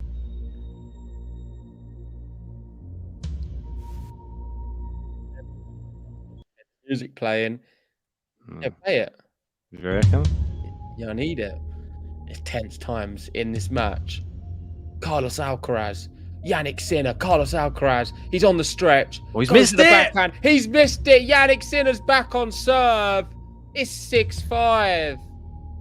What do you think of the dramatic music? I feel like I want to change my tone to my voice. It's getting tense here. I'm sweating. I'm sweating. Just sitting in this room, mate. It's horrible. It's all kicking off on court in Umag, Croatia. Carlos Alcaraz. He has another set point. The crowd on their feet. We've got a ghost in a go sign there from a young boy with a hat. Can Carlos Alcaraz clinch this opening set? And can he do it 7-5? Sinner here serving. We are on serve. It's a great serve. He gets it in. We're into the rally. Ooh. Big forehand. Carlos Alcaraz. It's too good. Carlos Alcaraz. He takes the opening set. Then predicted 7-5. And Carlos does what he does best. Brilliant tennis. He never gave up. He takes it. 7-5. Come on. Vamos, Carlos Alcaraz. 1, 2, 3, vamos. Vamos, Carlos Alcaraz. Vamos. Now we need to work out: do we go music or no music? Oh, no. I think you could make. Moment. I think you could make a tie-break song. Which I'd make a suspense type music. Yeah. That one's I'm just using the old US Open intro theme. Yeah, we could use like a suspense type, but let us know in the live chat. Would you like music? Would you not like music? Do you think it sounds a bit stupid? Well, we can make the right music. I think it's just the music's right. If the music's right, it fits. But that music was just a bit all over the place. So there's not much we can do about that. That was a really good end though to the set. Enjoyed that. Oh, amazing. Even better the fact I got it right as well. 7-6. But a close set. JG said in his preview, close sets. Proves to be right so far. Man saying keep it. The music just made me laugh more than anything. Adding drama, as always, to comedy. The tennis world. Comedy and drama at the same time. What do you call that? You have a rom-com. Jane loves it. The music's just gold. Freya, let's go with the music. a dram-com? Is that what they call it? A dracom? I don't know. Never heard that in my life. I only know a rom-com for romantic comedy. Yeah, well, I don't think you can have any dramatic comedy must be. I mean, how did he win this point? I don't know. It was just incredible half volley on the baseline. Outstanding, isn't it? Reminds me a bit of my returning style. It's a brilliant recoverability. One of mine, like that. No, you can't do that. John Silk can, though. John Silk. If anyone can do it, John Silk can. That's what they always say. Vance, it was a bit dramatic for Umag. ATP 250. Well, maybe this is what these players are bringing. These are the next breed, and they're going to big up the 250s. They're not going to just bypass them like these big players. They're not going to just like think that this is a tournament I don't need to go to anymore. I'm too big for this. I'm number 4 in the world. No, this is the new breed. They show respect for all the tournaments around the world. They play the 250s. They play the 500s. Yeah, we've got Sean Power saying it's a dromedy, I think. Ah, nice. Dromedy. Sounds a bit sad. Dromedy. I think the music would be good for like US Open final.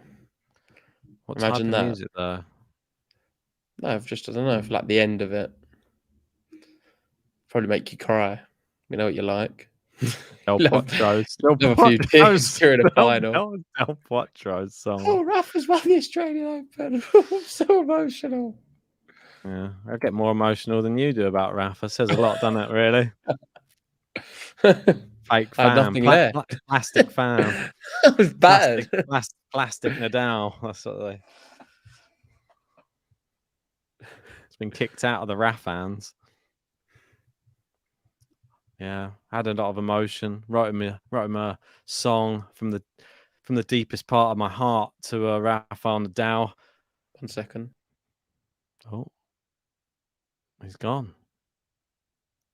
It's disappointed. Another one of his picks is going wrong again. Absolutely. Probably just gone off for dinner. We know what he's like. I think that there was like I think it's a kebab van or something near his house at the moment. So he's probably just nipped down there, just quick kebab, and then he'll be back in a second. Right, 15-all. Carlos Alcaraz. He's up a set. He's fired in a winner down the line there. 15-all. Alcaraz waiting for the crowd to stop moving or stop making that noise. Calm down. Just first serve just wide there. Second serve. Serving. Goes down the tee. Great return from Jannik Sinner, though. But the slice too good from Alcaraz. Jannik Sinner's one goes into the net. A little bit poor, if I have to say so myself. 30-15. Don't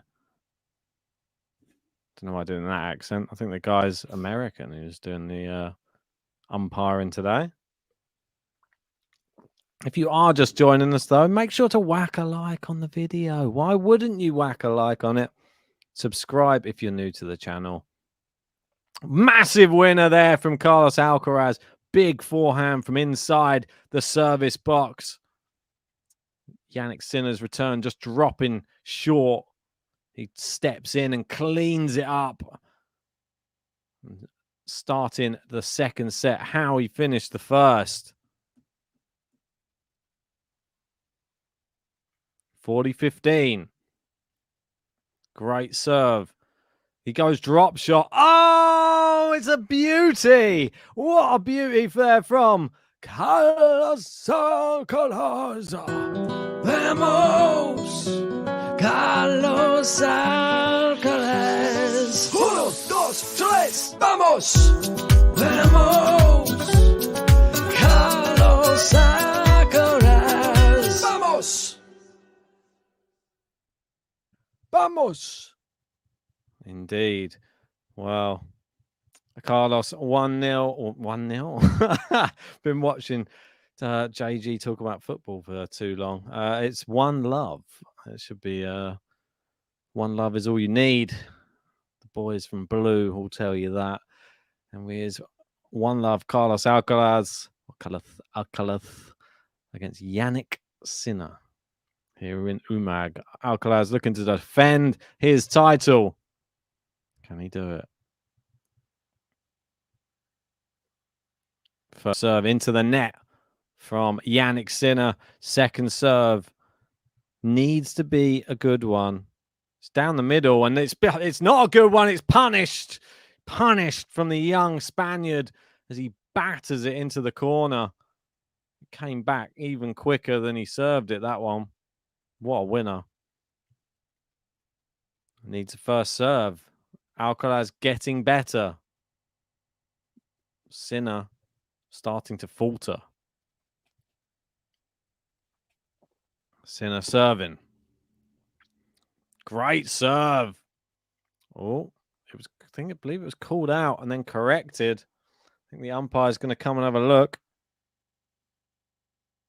I think they're replaying the point, which is a bit crazy, but I suppose if there was a call, could have put Alcaraz off. Replay the point. So they will replay the point here.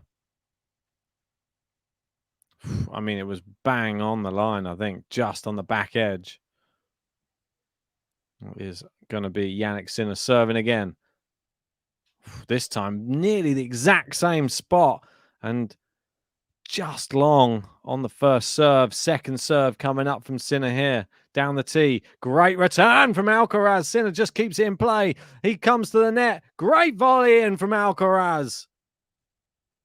Absolutely fantastic hands. And he's showing Sinner needs to find first serves. Both second serves have put him one on the back foot. And it's nearly over the rally. As soon as Alcaraz hits one of those perfect returns into the corner. It is a love 30. And if he doesn't find one soon, it's going to be in a lot of trouble, let me tell you. Does not want to be facing 3 break points at the start of the second set. He's got a let, luckily, on this first serve. So he's going to have another first serve here. Doesn't get much closer than this.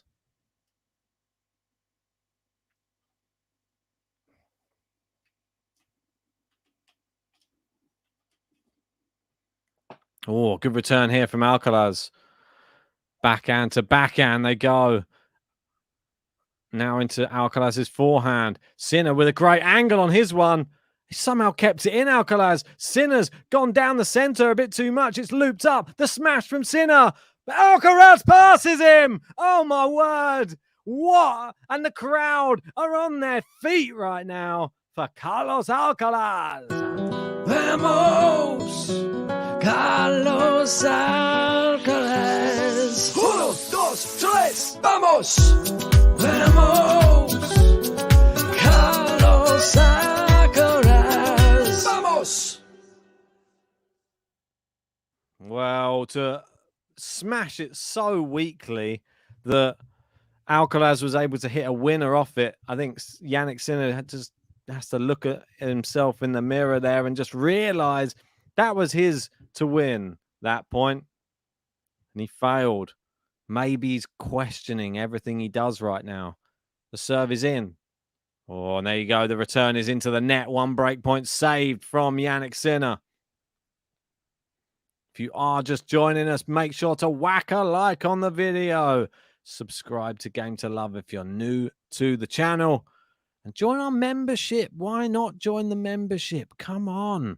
Support Game to Love and get some perks in the process. Sean saying JG had to chase down the kebab van, it seems. I think so. I think they leave at a certain time every day. And if you don't get there, then yeah, you will have to probably run to the next stop that they're stopping at. Who knows? Might be hanging off the back. Right, second serve here. Sinner. Oh, it's into the net, and that's 2 poor returns from Alcaraz. He's trying to just leather the ball rather than play a more like measured approach, I'd say. Just trying to hit it too hard. 1 more break point. This is always the tough one. Always the tough one. Jannik Sinner serving. Great serve. It's looped up, but Sinner's put it away, and he saved 3 break points there. 3 good serves. Alcaraz could have done more with the first 2, but nothing he could have done with that one. It was right out wide, to the backhand side. And then he put away the drive volley on the big looping return from ALCARAZ.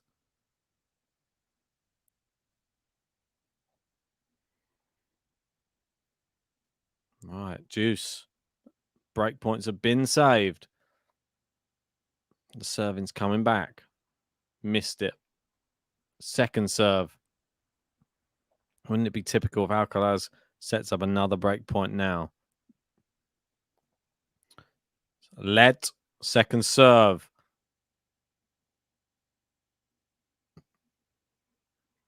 Let second serve. Jannik Sinner. Right. Ooh, good backhand there from ALCARAZ. And there you go. Just what I was saying. He misses 3 break points. And then as soon as it gets to Juice, he's able to win a point again. And it is break point Carlos ALCARAZ again. Here it comes. Jannik Sinner.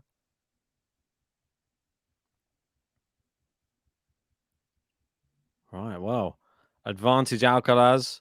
His 4th break point in this game. Can he fourth in the basket? Sinner's just toying with him. Maybe.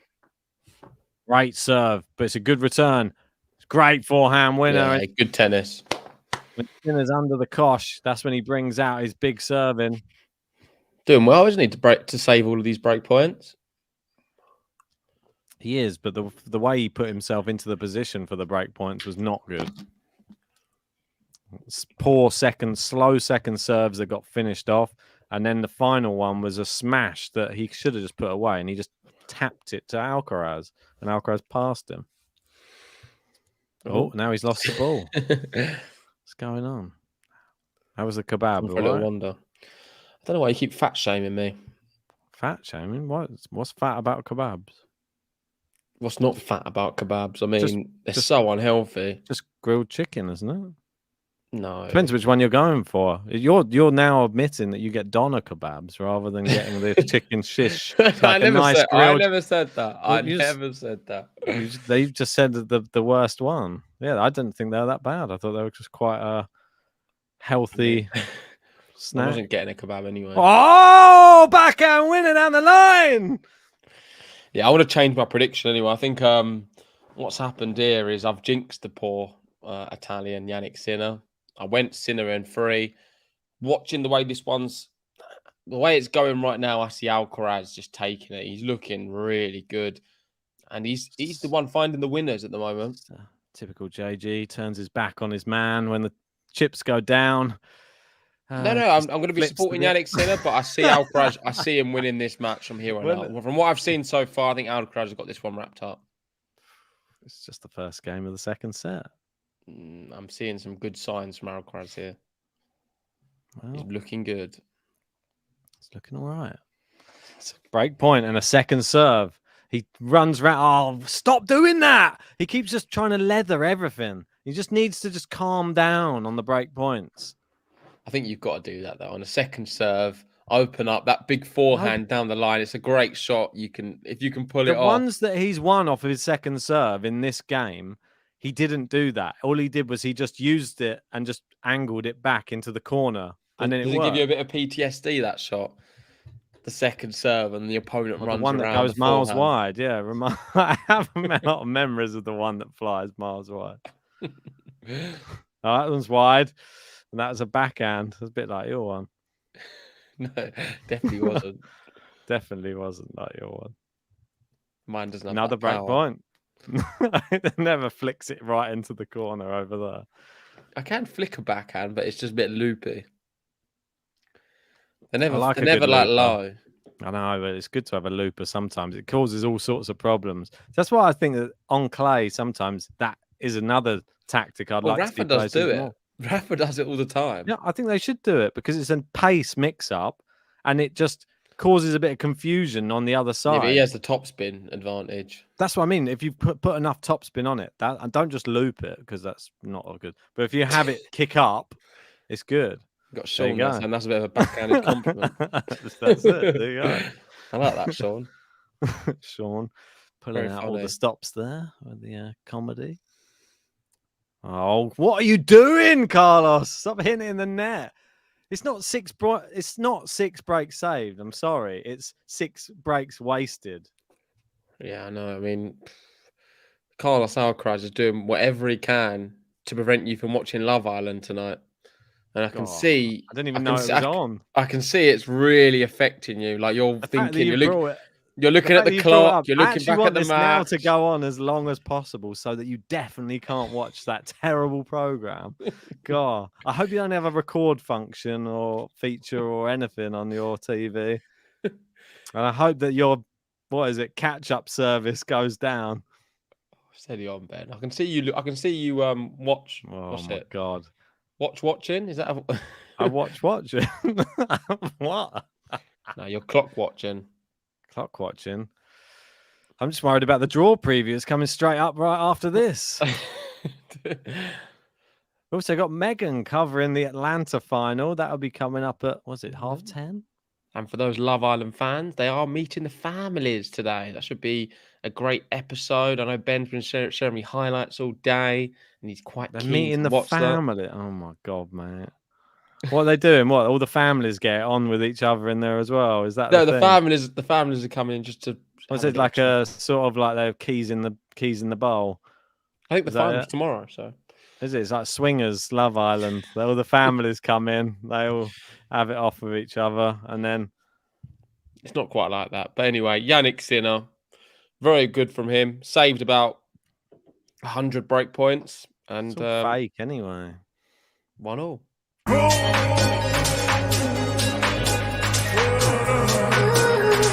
Jannik Sinner.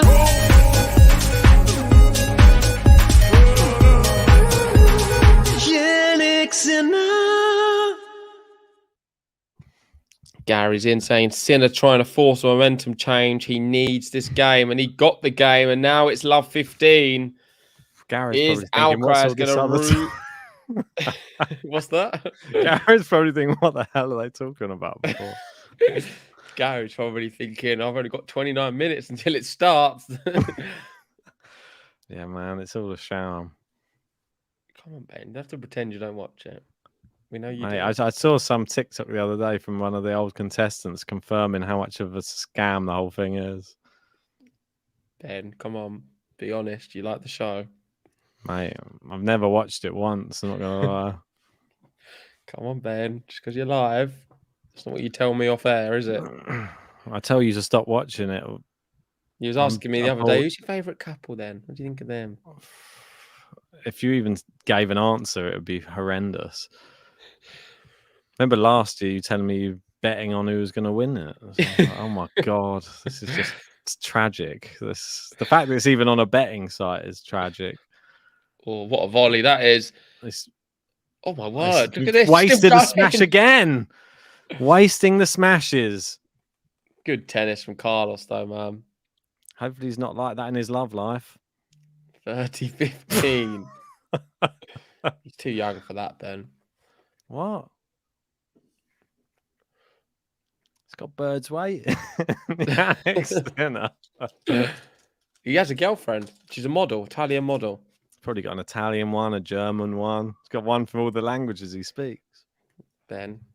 It's always the quiet ones you want to watch out for, mate. That's what I mean. Like all these people are all like grandiose and like talking all the stuff like your Kyrgioses, but then you've got like the silent one, like because Kyrgios, he was not like that with women, was he? On the tour, exactly. He's just a gent, a true gent. Kyrgios is a gent. I mean, what's wrong with you? What are you trying to say? That's a bit rude. He might be very, very respectful to women. He tried hooking up with every single WTA player on tour. Not at the same time. Just one after the next. Come on. He's a respectful guy. He was a one-woman man at each time. Whereas Sinner, he has the air. He might be like one of those guys. Who knows? I think you've definitely watched a little bit too much Love Island. It's certainly messed with your mind a little bit. That's it. He's definitely no insert name of Lothario from Love Island here. We've got Sleepy Joe in saying tennis players always play like their love life. Interesting. Well, sorry for your girlfriend. What do you mean? If your love life is like your tennis, I mean, it must be dead, mustn't it? What do you mean? Mine probably be more impressive than yours. What, your tennis? What? Just pick up the racket once in a while, but still plans to play to a good level. Yours is like play all the time and still can't barely beat someone who's never played. Barely beat. I've been battering you into the ground, mate. Which way do you want to look at it? Hey, let me not bagel you next time. I'm going to bagel you just for that comment alone. I took a set off you. It's embarrassing, mate. Like Come on, mate. I don't want you. I want to make sure you keep coming back. Otherwise, you're not going to make the commute down. No. If I send you back in after 40 minutes with a double bagel each time, you jinxed yourself. That's all that happens. You jinx yourself. You're like, funny how quick the games go away, isn't it? And then he was 5-2 up, and then suddenly he was 7-5 down. I was like, what? Jinx yourself. I mean, there was an injury involved. I was limping around the court. Mate, I was injured before I even turned up. Sounds about right. Just like your love life. Anyway, break point here. We have a break point for Jannik Sinner, and he can't take it. ALCARAZ fist pumps because he saves the break point. I'm a Grand Slam champion. Is that the first break point he saved? Probably, yeah. Even though we've been saying Sinner's been the one who's been serving well. Sinner's not had break points.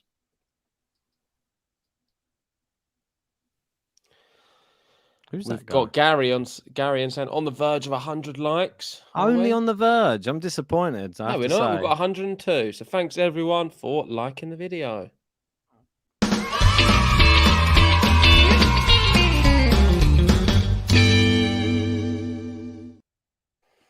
Thanks everyone for liking. If you haven't already, hit the button, subscribe if you are new. Next stop 200. We have another break point here for Jannik Sinner. Oh, the guy you wrote off one game ago, I believe it was, that he's definitely not going to win this match anymore. That. Wind it back. Wind it back. Well, I'm going to have Carlos Alcaraz winning this quite comfortably. I think Carlos Alcaraz wins this match from here on out. Quite comfortably, which means probably straight sets after. Or maybe it's reverse psychology because my predictions are Sinner in 3. Maybe I'm doing what you do, covering all bases. Maybe it's just whatever you say goes wrong, and then it just helps your player play well. Whichever way you say it goes the other way. There you go, and it has happened. A AG reversal.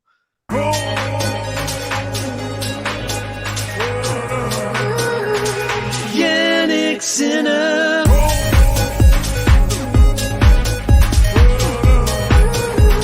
Jannik Sinner.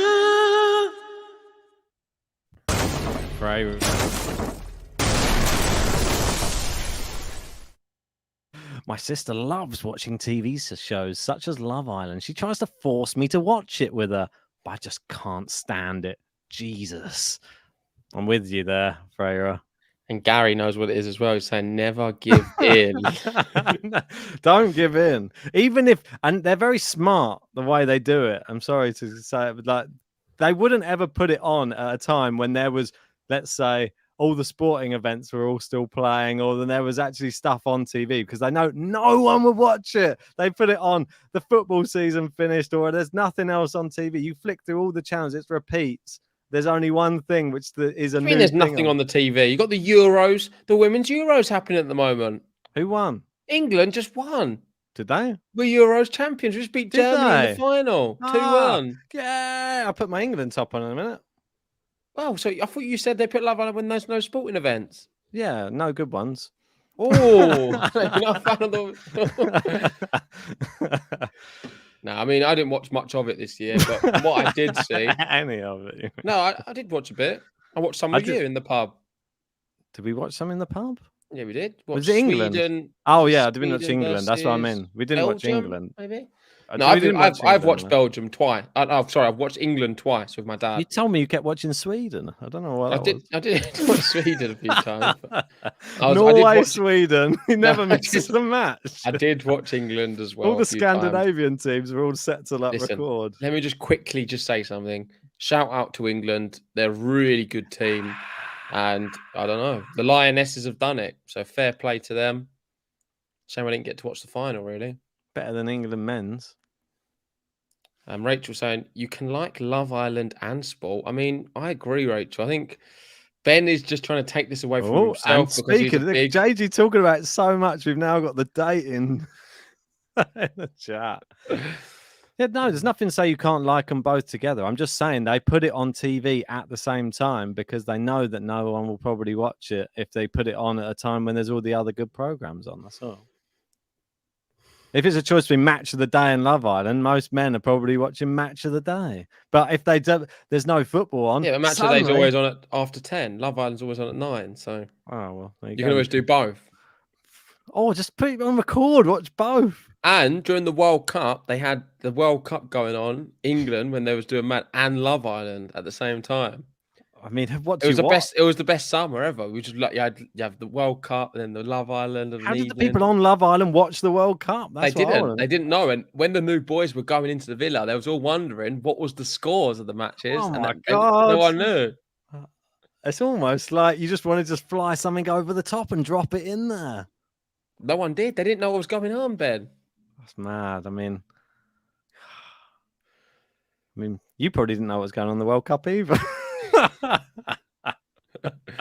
I did, Ben, because they were on at different times. I was able to watch both of them. No, but sometimes when you're just really obsessed, you have to keep repeating it, watching it, seeing the things that you missed on the first time you watched it.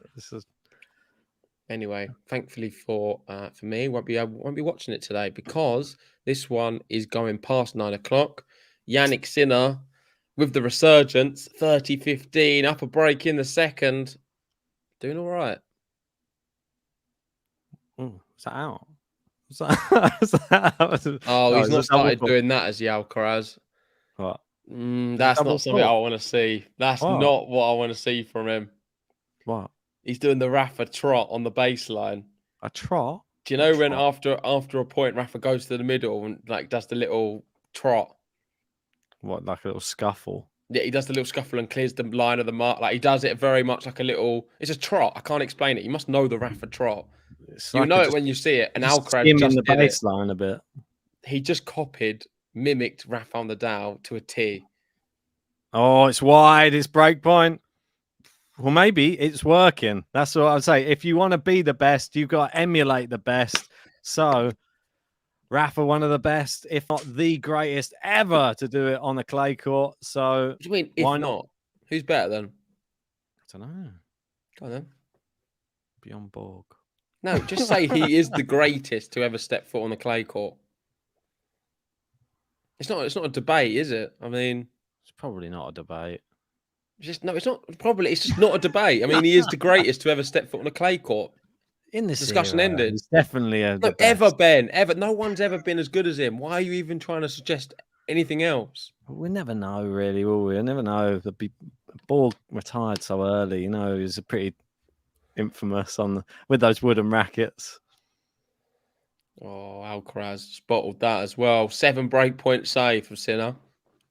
Sean's can't say ALCARAZ hasn't had chances. Like the stutter step. Yeah, he did do it. It was like a stutter step on the base. Maybe he just started. He tripped. He got caught in the dirt. I don't know. It was a bit strange. Is he going to start doing the wedgie thing next? If he starts doing that, then it's game over. Like he's just becoming Rafa. Would you say that's cringy if he was to start doing that? Oh, if he starts doing the whole thing with the like when he does the and all that. If he made the same groan as well. And starts to changing his swing, emulate Rafa's forehand. Oh, Sinner with a drop shot. Oh, it's worked. Poor from ALCARAZ, really, though. Advantage Sinner. It's getting dark in here, I tell you. I need to get the old luminaire on. The big light. We've got 1 sec. Ali Guido. Hello Guido 21 said, hey guys, just joined your company. What time are you doing the draw previews? We'll do them as soon as this match finishes. So we're bringing you a few draw previews and I'm looking forward to them. They should be some good ones. We can't give you a time because you never know with tennis how long it's going to last. And the way these two are going at it, if it goes 3 sets, which is possible now with Sinner with a break, I mean, it could be for a few more hours. Quite easily, this one could go till 10:30 p.m. in UK time.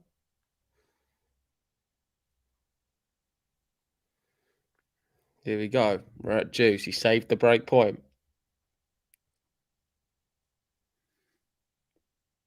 First serve's a good one. Steps in, big forehand down the centre of the court. Comes in with a volley and misses the volley. Carlos Alcaraz with a break point to get back on serve. I think Sinner just approached the net a bit too... he didn't need to come in there. Should have just waited an extra shot. It's not helped him out. And we've got another break point opportunity. Sinner's done so well at saving break points, but I don't know how long it can last for. I mean, you can't keep saving them forever. Yeah, 7 out of 7. It's mad to think that Alcaraz actually hasn't broken Sinner once today. Hour and 35 minutes, he's still not broken Sinner.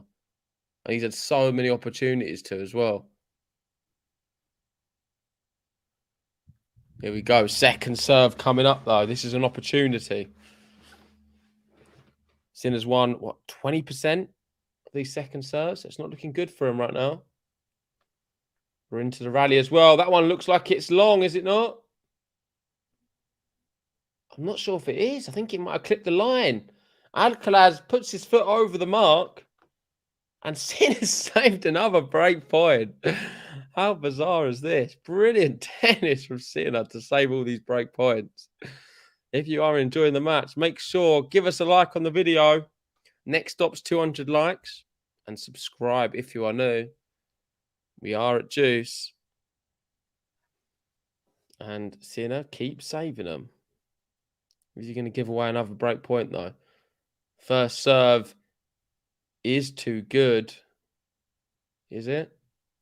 Yes, it is. Just wait for the call. Just to confirm, but it did look good. And that is just, I mean, that's perfect. It's as good as an ace. Alcaraz gets a racket to it. Can't get the ball back in play. And Sinner looking to eventually consolidate and go 3-1 up. It's been such a long game. I feel like this set has just gone on a lot longer. I think, if I'm not mistaken, it's been 37 minutes so far, which is pretty long. Second serve's in. Alcaraz gets it back in play. We're into the rally. Big forehand down the line. Alcaraz steps in. Is he going to finish it off? No, he doesn't. He could have easily won the point, and he hasn't done it. Sinner walked the wrong way, and if the ball went over, he would have had it. But instead, it is the consolidated break for the Italian. He leads 3-1 in the second set.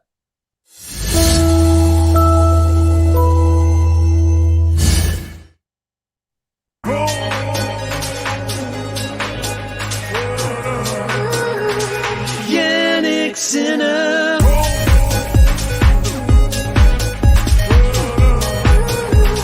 Jannik Sinner. What a long match. Long set, even. The first set wasn't terrible. I mean, it was a tiebreak, but an hour is pretty standard for a tiebreak. This second set is looking to... It could be longer than an hour. In fact, I'm pretty sure it will be. Unless Alcaraz just capitulates and hands it to Sinner, which maybe might happen as well. We've got Freya saying, come on, Sinner. Hold your serve. Let's take this to 3. I think 3 sets is fair between these two. We kind of all want to see 3 sets. Me and Ben both predicted 3 sets. I went Sinner at the start. Ben went Alcaraz. I think 3 sets is wise. There was 4 sets at Wimbledon. But there was a possibility. I mean, for a moment, I thought Alcaraz might have forced it to 5, but it didn't happen. Second serve here. Oh, good backhand from Sinner. It's too powerful. And it's going to be love 30. Sinner looking for the double break now. I just wanted to say, we've not got many members in the live chat today. So if you do want to join the YouTube membership, I'll pop a link in the live chat right now. Hit that button. You'll appear green in the live chat. You'll have some cool emotes as well to press.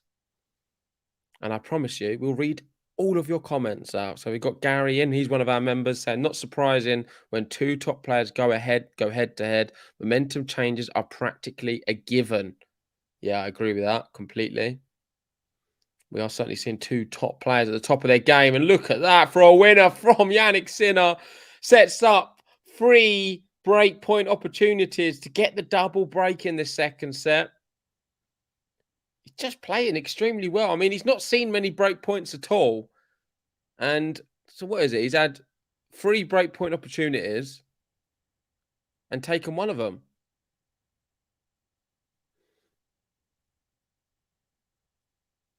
Here we go. Can Alcaraz save all of these ones? We know Sinner did it in the last game. Was it the last game or the game before? Oh, he goes drop shot. It's not good enough. Too much power forces Alcaraz back. And it is the break to love. What a quick game.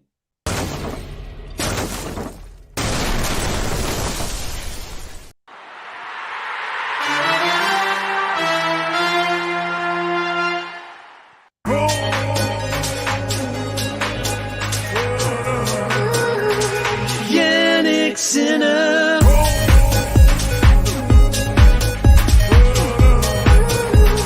Jannik Sinner.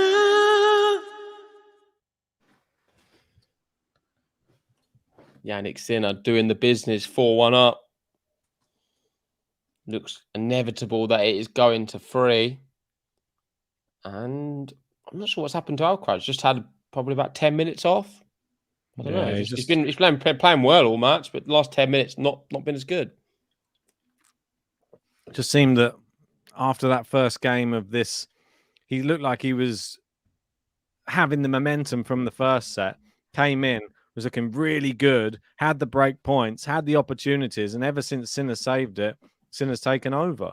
And Sinner's probably gained a lot of confidence from that one game. So weird, even though that we go through tennis week in, week out, every month, every tournament, it still seems surprising every time when there's such a big shift in a match based upon one game and 1 point alone. He had all those break points. He didn't take them.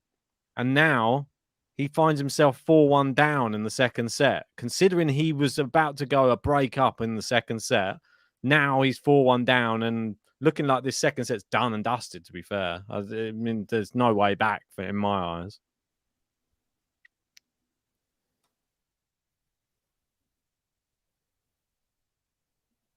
Sleepy Joe, and Alcaraz starting to play tired.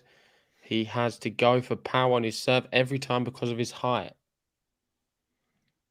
Not sure about that. Maybe there's a little bit of fatigue setting in here for Alcaraz. He's played a lot of tennis recently. Seen him not played so much since Wimbledon.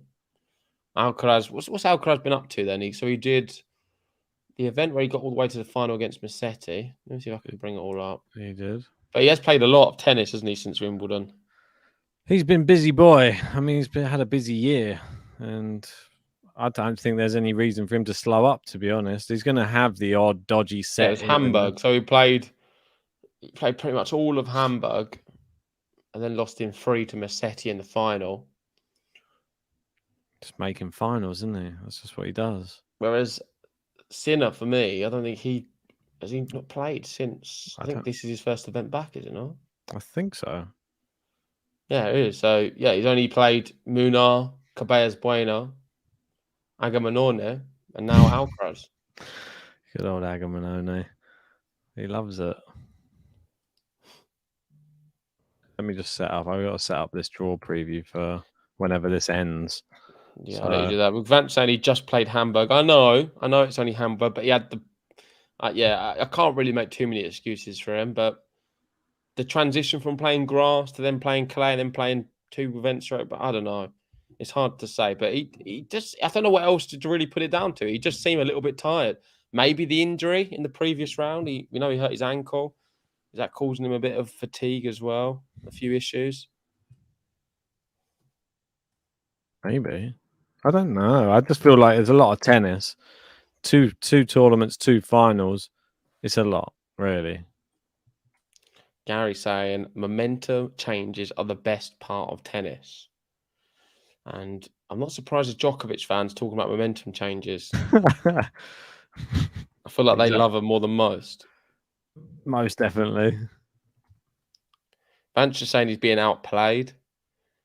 Yeah, but I feel is it not evident for you, Vance, that Alcaraz's levels just dropped quite a bit? It's only been 10, 15 minutes tops. Yeah. It's a recent thing, but you can see Alcaraz I don't know, just his levels dropped quite a bit. I feel like it dropped. Stayed the same. It dropped in that one game where he had the break points, if I'm honest. I feel like to earn the break points, he just played like flow state. To try and break him, he suddenly just tried to go into this other state where he's just trying to destroy the ball. That wasn't what got him there. Why suddenly change it? So he changed his mindset, and then after changing that, he hasn't ever got back into it again. So, but it is weird with Carlos. I mean, I don't say Sinner wins this one 6-1 or 6-2. Third set's still all to play for, isn't it? I mean, it's a complete, fresh, clean slate. I don't instantly think Sinner then's favourite for the third. I think Alcaraz. No, I think it's reset. He could be ready. He can reset and just show something mad in the third. Oh, most definitely. I don't think it's not like anything to really worry about. He's a setup. He's been here before. Like just play your tennis and you're all okay. Like, yeah. And consolidates another break there. 5-1 he leads.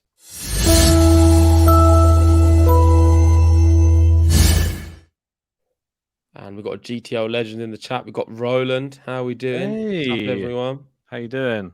Great to see you. Let us know your thoughts on this match so far. Looks like it is going to be going to 3 sets. 2 of the young guns putting on a show in Croatia. Alcaraz won this event. It was his first event he ever won. Sinner, he does well against Italians. He really does. This year, he's beaten all the Italians he's played. Mate, he's a fantastic player. I feel like the sooner this set gets done, probably the better for Sinner, if I'm perfectly honest. I think if he can just win this one quite comfortably and just get going, he has to hope there's no break in play in between these sets. Which there's going to be, let's be honest. Do you think so? Yeah, there's going to be a toilet break. Okay. It's a final. And this is the first... they've played each other a few times. But this is the first time they've met each other in a final. How many... I'm going to ask you a ridiculous question now. How many finals are these two going to play on the ATP Tour, including Grand Slams as well? Finals, not just matches. Just final. I just want to know how many finals are these two going to be competing for? 32.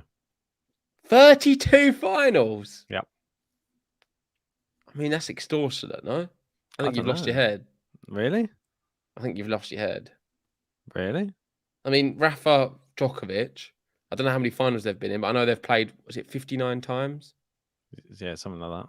So you're saying that these two are going to get to, and considering that them two have played each other so many times, you're suggesting that these are going to get to 30 finals. I mean... Oh, if they're 250s. I think you've gone completely nuts. Does anyone know how many finals has Nadal Djokovic played? Probably not that many, not as many as that. I think your numbers have just gone nuts.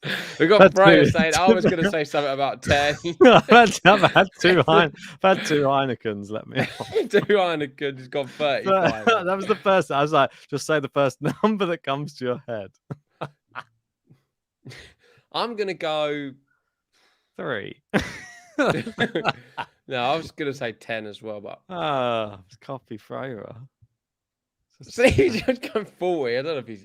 What are you guys on? I would say 12, just to be a bit different. Finals, though, this is... like just by saying, I think matches is more realistic, 32. No, I'm not... No, they could. I reckon they'll play more than 32 matches. Okay, then I'll stick with 32 finals then. If it happens, if they become the two dominant forces in the sport, I mean, it can happen for sure. If no one can touch these two players, let's say for the next... I'm going to remember this for sure, but I'm going 12 finals they'll play. Oh, okay. That's probably more realistic. I'm going to have a look just to see. Oh, Martina's in with 28. Going to play till they're 50, says Sean. Yeah, I think so too. Should have a bit of more tennis atmosphere. Do you think? Oh, 15-13 in finals. Is it what? So Djokovic leads 15-13 in finals. So they've played 28 finals. It's a bit mad. 28 finals. Well, you had to make him 30. Well, it's a new breed. Anything they can do better, surely. That's a bit insane. Anyway, Oh, Jannik takes Sinner the does set. take the set 6-1.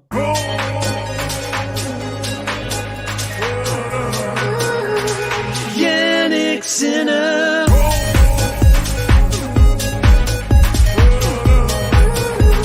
Jannik Sinner. Yeah, to Freya, they're confirming Rafa Novak played 28 finals overall. Ben suggesting that Alcaraz are going to reach more finals than Rafa and Definitely. Novak, and he's going for 30. I'm going for 12 on the other hand. 32. 32. Just to clarify, if we're going to go so crazy, I might as well stick with my bigger number, 32. It seems ridiculous more. The more I say it, the more ridiculous it sounds. What about Federer, Djokovic? How many more finals will they play? How many have they played? Djokovic leads 13 and 6. So Djokovic, Federer played 19 times in finals. That's a lot. Well, Alcaraz Sinner almost double that for you. Wow. When you're that good. What about Federer and Nadal? Toilet break. You've got some time to Federer. do some research. Oh, I don't know. I'm not researching. I'm setting stuff up. Sorry. Play each other 40 do that. times, including 14-10 in finals. So 24 Nadal Federer. 20. Still quite a lot. Pretty dominant. To get to this many finals is difficult. Yeah, but they do it. If They're they do going to it, get to more. Don't it would worry. be the most ridiculous guess that ever got right ever. If they actually both made 32 finals together, it'd be a struggle for them both to make 32 finals, really, between them. No, they'll do that. I can assure you of that. Right. Can you cancel the other thing? Oh, yeah, sure. Nice. Right, I just need to set up the draw preview that will be coming up very, very shortly. We've got Washington coming up next week. The qualifiers are on at the moment. Exciting. And I can't remember. I think Andre Rublev is the biggest name that we've got there. On the women's side, we do have Raducanu there. She is going to be back on the hard courts in the lead up to the US Open, where she will be defending her title. I'm excited to see what she can produce. Can she do a bit better than she did at Wimbledon? I'm hoping so. I thought it was a good Wimbledon for her. No?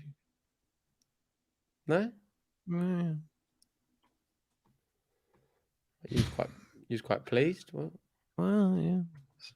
She was okay. It's always fascinating when we see our best tennis in Grand Slams, to be honest. Should have asked her. Oh, I did. Sorry. Oh, that was good of you. How was she? Is she all right? Yeah, not bad. You got Rachel in saying Alcaraz and Sinner won't dominate like Rafa and Novak. I think Alcaraz will win a lot more than Sinner too.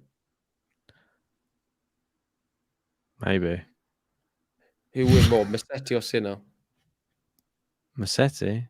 Musetti? Oh, that's bold. I would have gone Sinner. I'm surprised you've gone Musetti. No, I said no. I question mark after what you just said. Like it was a real question. You said Musetti or I thought you had said it wrong. Like who would win more, Alcaraz or Sinner? No, it was like Musetti or Sinner. No, Didn't Musetti. seem like a real question. I feel like Sinner's much better. I feel like it's not a real question. Much better. I don't know about that. Have they ever played? Sinner Musetti? Yeah, that'd be interesting because I'm not aware of any of their matches. What about Raducanu? How many more? Sinner beat him. Shock. At the European Open, round of 16, 7-5, 6-2. What are the other tournaments? Los Cabos. Yeah. And San Jose. Is it San Jose? Sorry, I'm not on the app at the moment. It's San Jose. I'm just going to guess it's San Jose. Right. Okay. That's the best way of setting stuff up. Who had a fun but exhausting holiday and weekend. Karaoke destroyed my voice. Right. Looking forward to do some matches again soon. Well, That sort out your rally voice first. We don't want you to completely lose your voice on the stream. I'm But not we'll be radical. pleased to welcome you back the moment you're ready to come back. What were you singing on karaoke?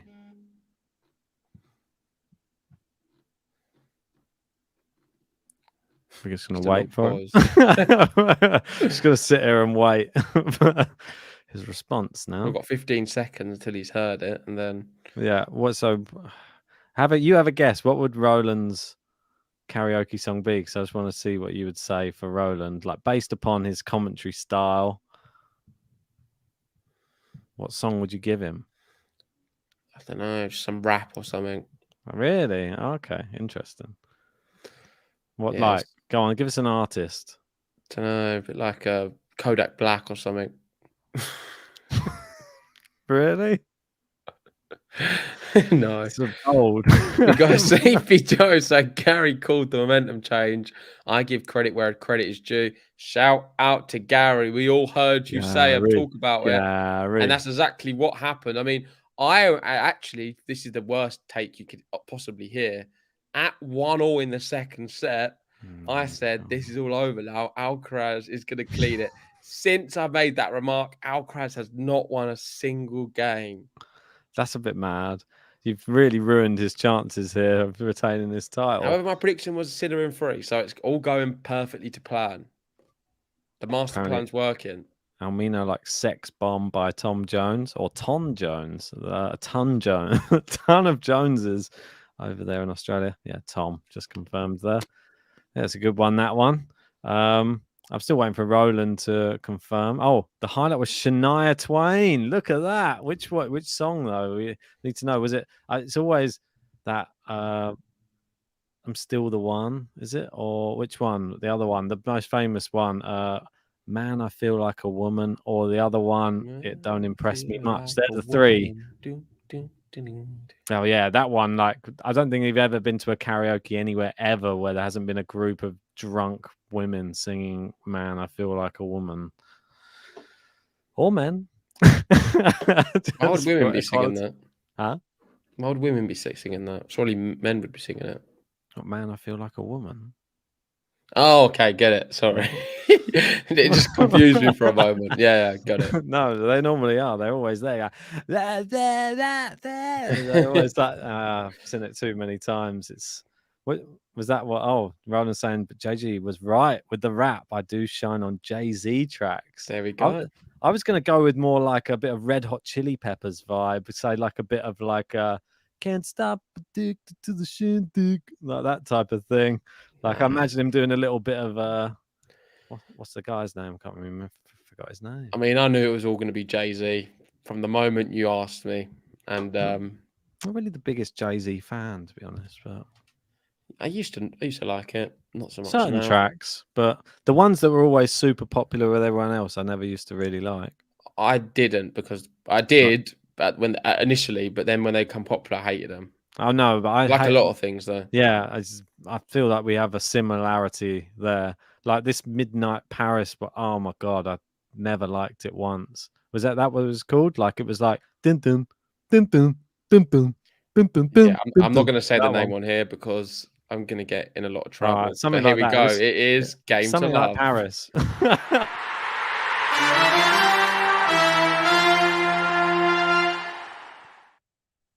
So it was something like about Paris anyway. Yeah, let's move on from that. I mean, I do not want to get cancelled. We've only just come back, Ben. I mean, it goes to show I don't even know the name. That's terrible. Yeah. But yeah. Do you know it now? Well, I'm from what you're saying, I'm guessing that it was something else. Yeah. But I wasn't a big fan of that song, to be honest. I did at the start, and then it just got overplayed. Just when I was at university. It was just like one of those songs which was just, I always knew it was just going to be one of those ones that everybody was just like a Soldier Boy, like that type of thing. Oh, yeah, God. Mate, it was good at the time. No, it's just crap. No, it was at the time. No, Don't be, you can't lie. No, but I didn't like the song. Show. I didn't There was like a talent show at school, and people danced. No. Oh. It was funny at the time, Ben. It's so boring. Funny. No, it's just like cringe. You're just the one who talk about cringe. Now that is super. At the time, it was fine. I mean, when it was first hot, and then it just become overplayed and too much. For sure. Terrible. Just like the Jay-Z one. Yeah, I'm the same with this though, Freya. For me, I like a song, but then when everyone starts playing it, I don't like it anymore. That's because they overplay stuff. That's why the radio. I definitely have a bit of an issue with that. I like a song. Well, I don't mind myself overplaying it, but when I start hearing everyone else listening to that song, then for some weird reason, I just think, well, I don't like it anymore. Yeah, exactly. I know it's a weird thing. I like listening to music by myself as well. I like putting AirPods in and listening. I'm not a very good person to listen to music in public. I quite like getting into the song after everybody else hates it. That's another thing that I like to do. If everybody else is like, whilst it's all a thing, I won't listen to it. And then after it's been a thing, then I'll be like, maybe now I'll give it a go. And that's a game to love for ALCARAZ. 2 games to love to start the third.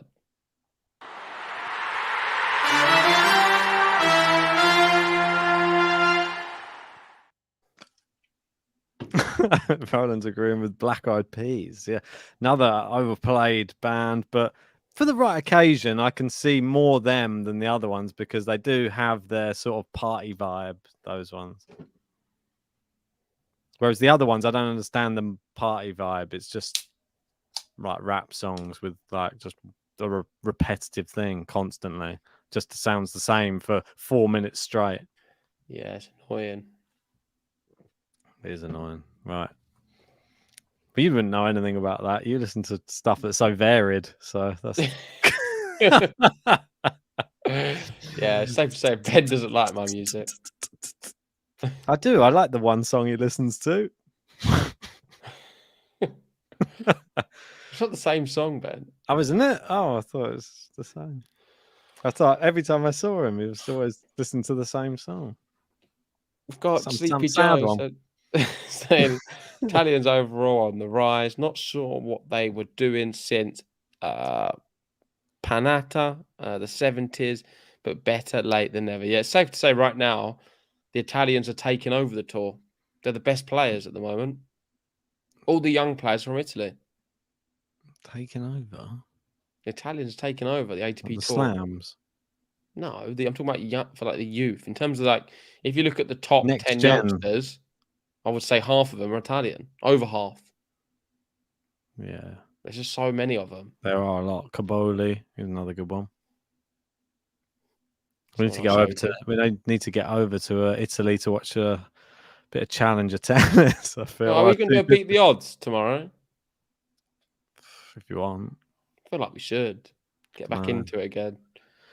Could do with a tenner. I threw a tenner away on the horses yesterday. Terrible. I thought I could predict something that I couldn't. Standard horses. Yeah, that's a waste. Sometimes it's a Saturday and you wake up and you just feel like, oh, sod it.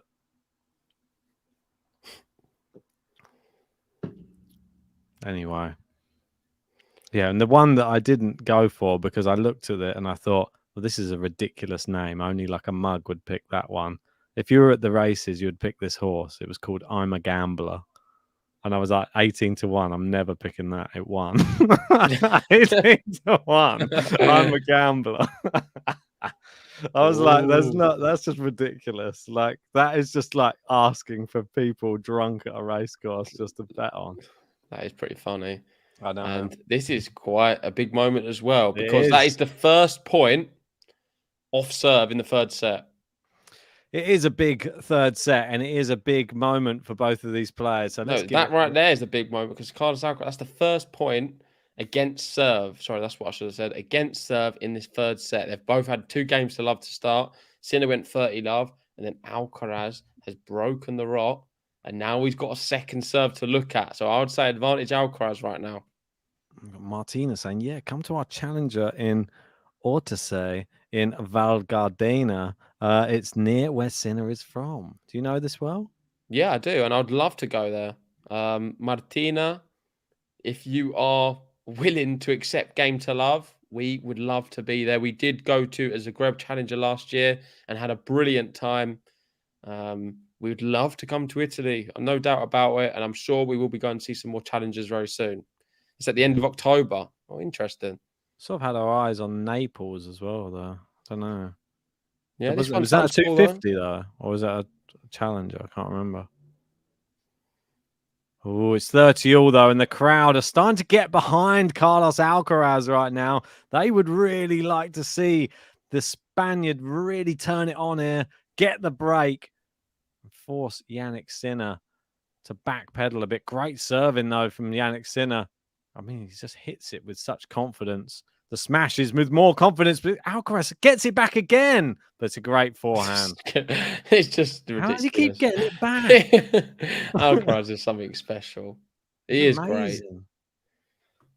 Phenomenal talent. But the Really crowd are is. loving it. I mean, even though that they're cheering Alcaraz to that level where they really want him to get the break point, you can't deny what Sinner's doing. It's incredible. Like the level of tennis. And look, and he's getting them going. Look at that. The flick. The flick. It's good atmosphere, actually. Good atmosphere here in Umag at the moment. Yeah, better than Zagreb. Martina said it's a beautiful area in the Dolomites, as is an 80 challenger. Come on, Jannik. He's never going to go to the challenger. I don't think Yannick's going to be at the challenger. Maybe Caboli. But there will be there'll be plenty of Italians there. Maybe Agamanone. Luca Dardi. Yeah, maybe what's the other one? Forgotten his name. Dardelli. Yeah. Was it Dardi and Dardelli? Was there two? Nardi. Dardelli. That's it. Nardi and Dardelli. That's right. They should be a doubles team. Nardi Dardelli. Yeah, ping us some information, Martina, about the challenger on either Discord or Twitter. Wait. Look at him. Always good to research. Just going to live in Italy. We're just going to move to Italy. This inflation's doing me in, mate. I think we need to get over there. What's the inflation like in Italy? Is it just as bad? I think it's inflation everywhere, but in terms of the cost of living, still a lot cheaper than what it is in London. It's into the net from Jannik Sinner. It's break point. Kalitos.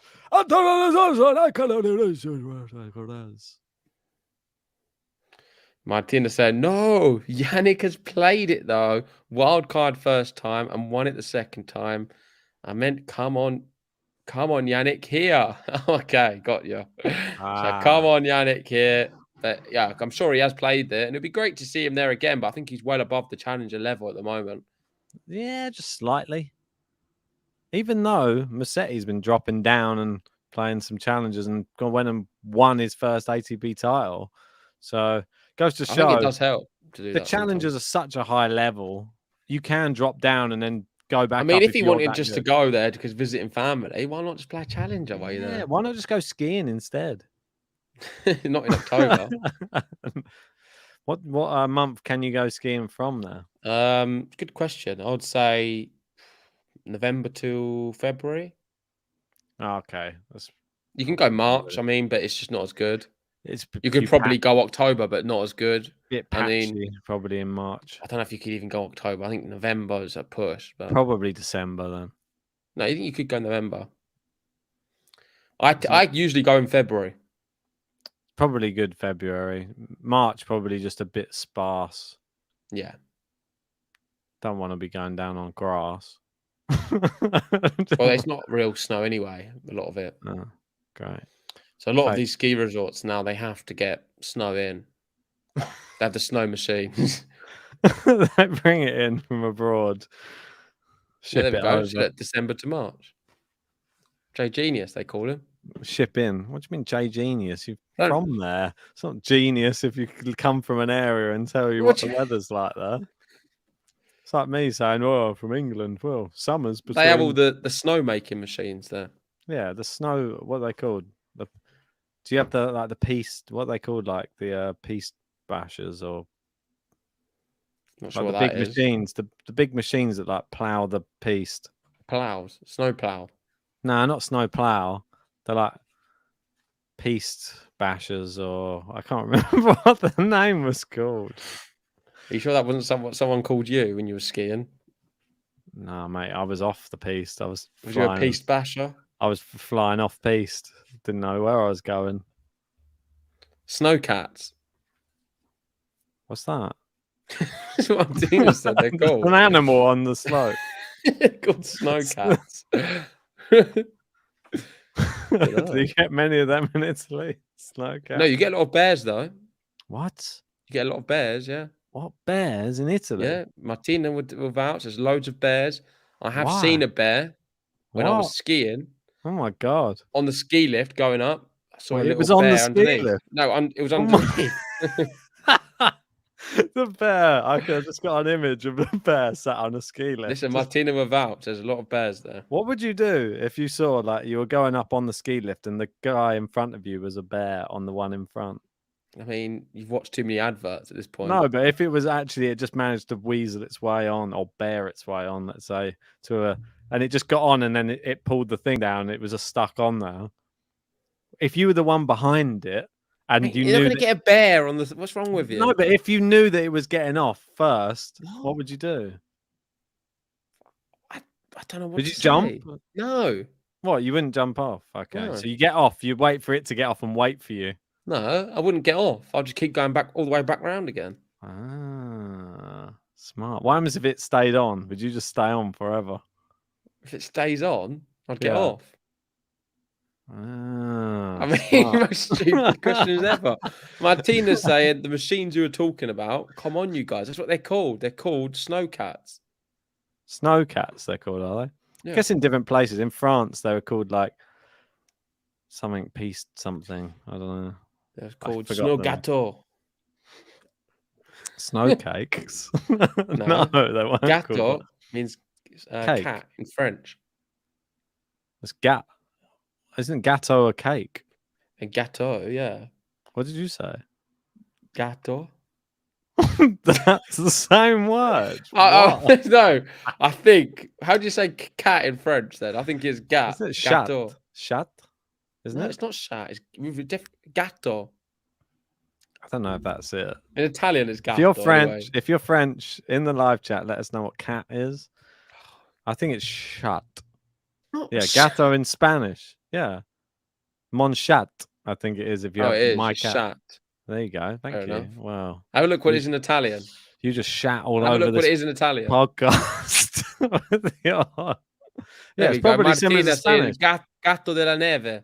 She's yeah, Italian. Gatto della neve. Yeah, same as like same as Spanish. Like it's like It's like gatto. gatto Spanish, but it's Italian Yeah. as well. It's gatto. Yeah, but it's Chat like is French. Okay, got you. Yeah. Okay. Cool. We got there in the end. Freya saying you get yourself buried in the snow and hope the bear doesn't notice. What? How long do you have to dig the hole to get in there? Bears are Anyway, scary, man. There's very I don't even want to talk about them. Why are you even there with a bear? No, I mean with a bear, there's not much you can do. Nothing you can do, and you just got to hope that they're not after you. I mean, you I can't outclimb it. You can't swim. Run it. You You can't, can't do outrun anything. it. You can't. There's not much you can do. I've If you seen come- one where some guy skiing down like quite a fast slope. Yeah, with a and bear I saw chasing it. him. And it's chasing him. Yeah, that's scary as hell. Imagine you can't put a foot wrong there. Yeah. Yeah, nice. God, imagine that. Like you, Sometimes you don't put your ski on properly. I've like- never worn skis. Only a snow would be even worse. Yeah, if you click them in, you have to put your front in and you go and you kick it into spot. I'm dead. I'm But mince sometimes meat. if there's a bit of snow in between, it's not properly connected. Oh, no. So one time I've been skiing along and one of the skis has just fallen off as I'm skiing. It's So like a then obviously comedy. you go tumble it. But the problem is if that ever happened, there's a bear behind you, it'd be a It's like a nightmare. comedy sketch on one leg going down. Well, you'd have to just try. He goes off like a big jump, like does a backflip. No, Sean's saying climb a tree. That's like mate. They can climb a tree so quick. They can climb trees well. I've watched There's it. no way I am out climbing a bear. It's just we got 2 break points here for Jannik Sinner while we're talking about this. The guy saying 15:30, but bears, bro. the guy who's probably escaped many bears on his skis in northern Italy, Jannik Sinner, is right now escaping a bear on the tennis court in Carlos Alcaraz. Yeah. It is 2 break points. The question is, can Carlos Alcaraz climb a tree? Can he climb? Or is he stuck in the snow? Or did he not put his ski on properly?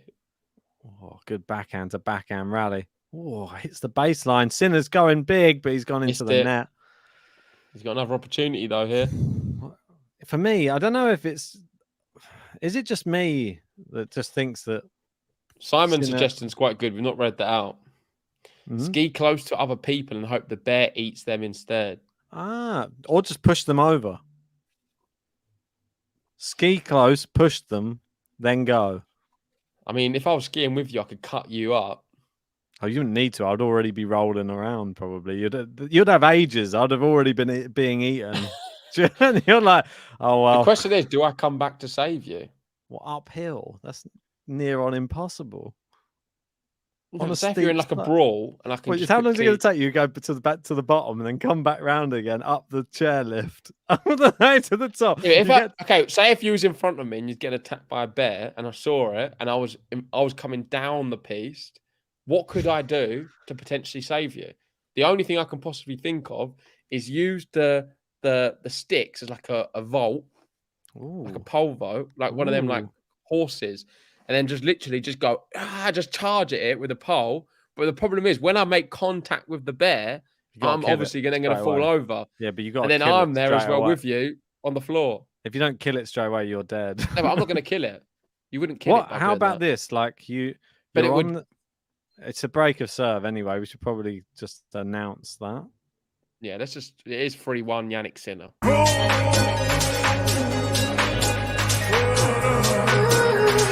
Jannik Sinner.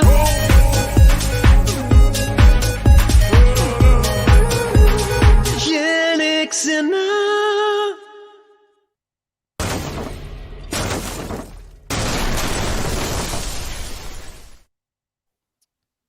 So, I like this one. Simon with Matteo Berrettini. Very good. So this is the scenario instead. I'm down on the slope. I've just fallen over. You're on the ski lift. You're just going above where I am. And you see the bear coming in. And I'm like, I've fallen over. I've hurt I'm not myself. jumping off the ski. I'm not jumping off. But you've got a weapon, so to speak. Yeah, but not really. You can jump and you can just try and spear it. And then break my legs. What would you land on the bear? It's a nice comfy. It's all... No, I don't, mate. It's probably gonna look up and just claw me out the air as soon as I'm doing it. Oh, just eats. One leg goes in its mouth. Oh. It'd just be a nightmare. Yeah, anyway, ridiculous story's over. Back to this one. Jannik Sinner's nearly completed a service game. And he has. Oh my word, a game to love. How quick was that?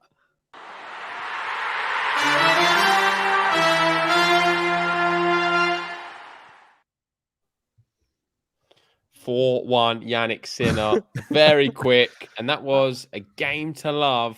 Consolidation. Yeah.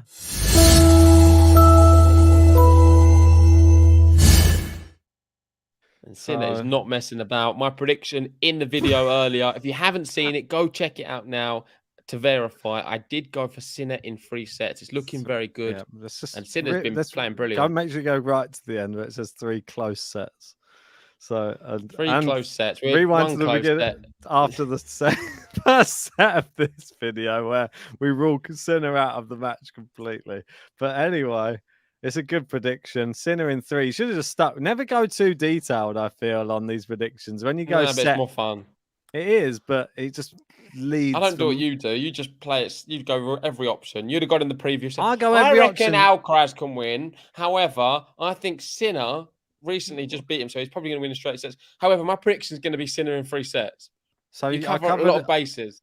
Well, you covering ALCARAZ to win in straight sets wasn't covering many other bases today after he was nearly breaking at the beginning of the second set, but that didn't happen. Now look, he's barely won a game since. Yeah, I know, that's pretty appalling. And before the tennis starts, anyway, Prabesh saying, first of all, people need to understand there's different scenarios for 3 different bears: black, grizzly, and polar. One's to climb a tree, one's to play dead, and one is no chance. Well, Which one's which? I think the grizzly one, you've got no chance. Right? Grizzly one is just like I don't know, you're in trouble. Especially if there's some. I think they do scare me, man. They do. I don't know what. I think like, you're in trouble. One of them ones you don't know what to do. There's no young cubs anywhere. That's it. Yeah, like, you just have to hope that there's no. If you are on your skis, it's the best scenario to be in with a bear. I was going to say the best scenario to be in would be not anywhere near them. But if you was to be with one, I'd rather be on a ski than on foot. Yeah, I mean, I'd rather be on a slopes with skis than in the ocean and there's a polar bear like that. No, not the ocean. I mean, if you're in the woods walking, like hiking, and there's a bear on the track. If you're on ice with a polar bear. To be fair, I'd rather be in a car. I'd rather be in a car with a bear outside. You've got a grizzly bear in like the woodland, like very heavy woodland. You've got a black bear on a ski slope, or you've got a polar bear when you've got ice skates, like you're on an ice black rink. bear on a ski slope, obviously. Off-piste. Do I have skis on? Yeah, you've got skis on, but you're not moving. You've just stopped, so you have to try and get going again off-piste. Well, gravity does help with that. Well, it's not. You're in a bit of a flat section where you need to just sort of move off. That's terrible. You've got one of those like plateaus where it goes a bit flat for a second. You've got 10 meters till you get to the next bit. I think I could I could really push for 10 meters. It'll give me a chance. Try and bury yourself quickly. It'll give me a chance. Here we go. Jannik Sinner, he means business here. He's looking to get this one wrapped up. It's going to be a second serve for Carlos Alcaraz. He won the second set 6-1. He's looking to get this one 6-1 as well because he's going for another break. Alcaraz's levels dropped massively. Maybe Vance can see it now, what I was saying about earlier, because definitely his levels dropped, and that is a double fault to reinforce that. Number 3 for Carlos Alcaraz. 2 break points here to go 5-1 down, and dramatic music. I think we need to cue it very soon, Ben. Not yet, but very soon. Maybe I'd have to try and find some other one that kicks in a bit quicker. We've got Bob in saying, just imitate the sound of a female bear behind the tree and run the other way.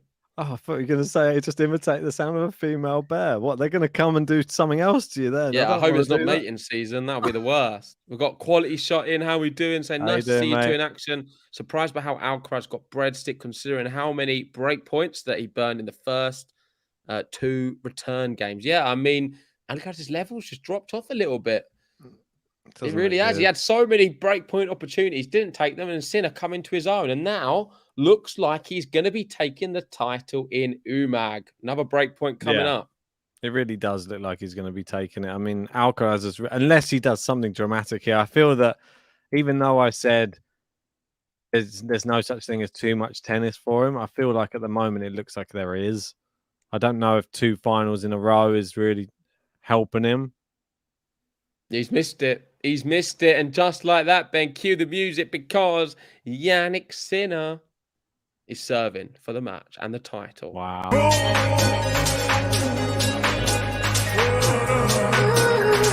Jannik Sinner.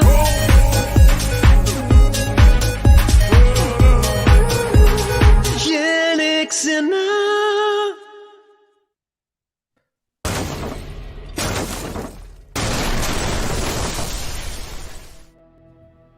Here we go. The dramatic music playing. Jannik Sinner here, serving for the title in Umag. Sounds like bears approaching this one. Being hunted in the woods by a bear that's coming up behind you. Is it a polar bear? Is it a grizzly bear? Is it a black bear? Maybe what is Sinner's this bear? new name is going to be... Well, we were looking for a nickname for Jannik Sinner before this match, and we didn't really know one. Maybe Sinner is the bear. Yeah, we've got Vance saying the music again. The music's back. It's dramatic times here. Jannik Sinner, 15 love. It's not really that dramatic because it's 5-1. He's got some wiggle room. It's too easy. I like this song. Is this what I was rapping to in Zagreb? It sounds like the same thing. I'm just pinging in stuff that I've made from many years ago. I think it is. 30 love. Jannik Sinner, 2 points away. It's a bit mad. We've got Rachel in saying, I don't like Carlitos. Likes playing guys similar in age to him. Had some losses to young guys recently. And he's struggling here. He is. There's only 2 more points to go. It's a good first serve from Sinner. He goes to the backhand corner. ALCARAZ goes long. I think he has given up. Is he throwing the towel in? It is 3 championship points for Jannik Sinner, the bear man from Northern Italy.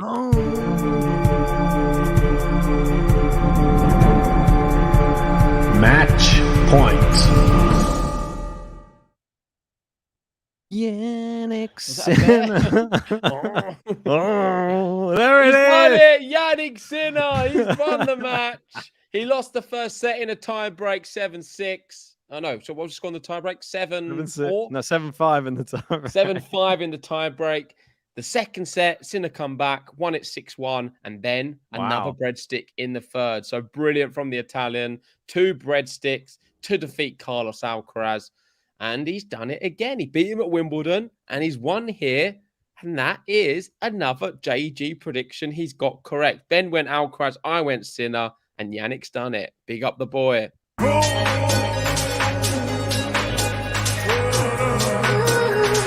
Jannik Sinner.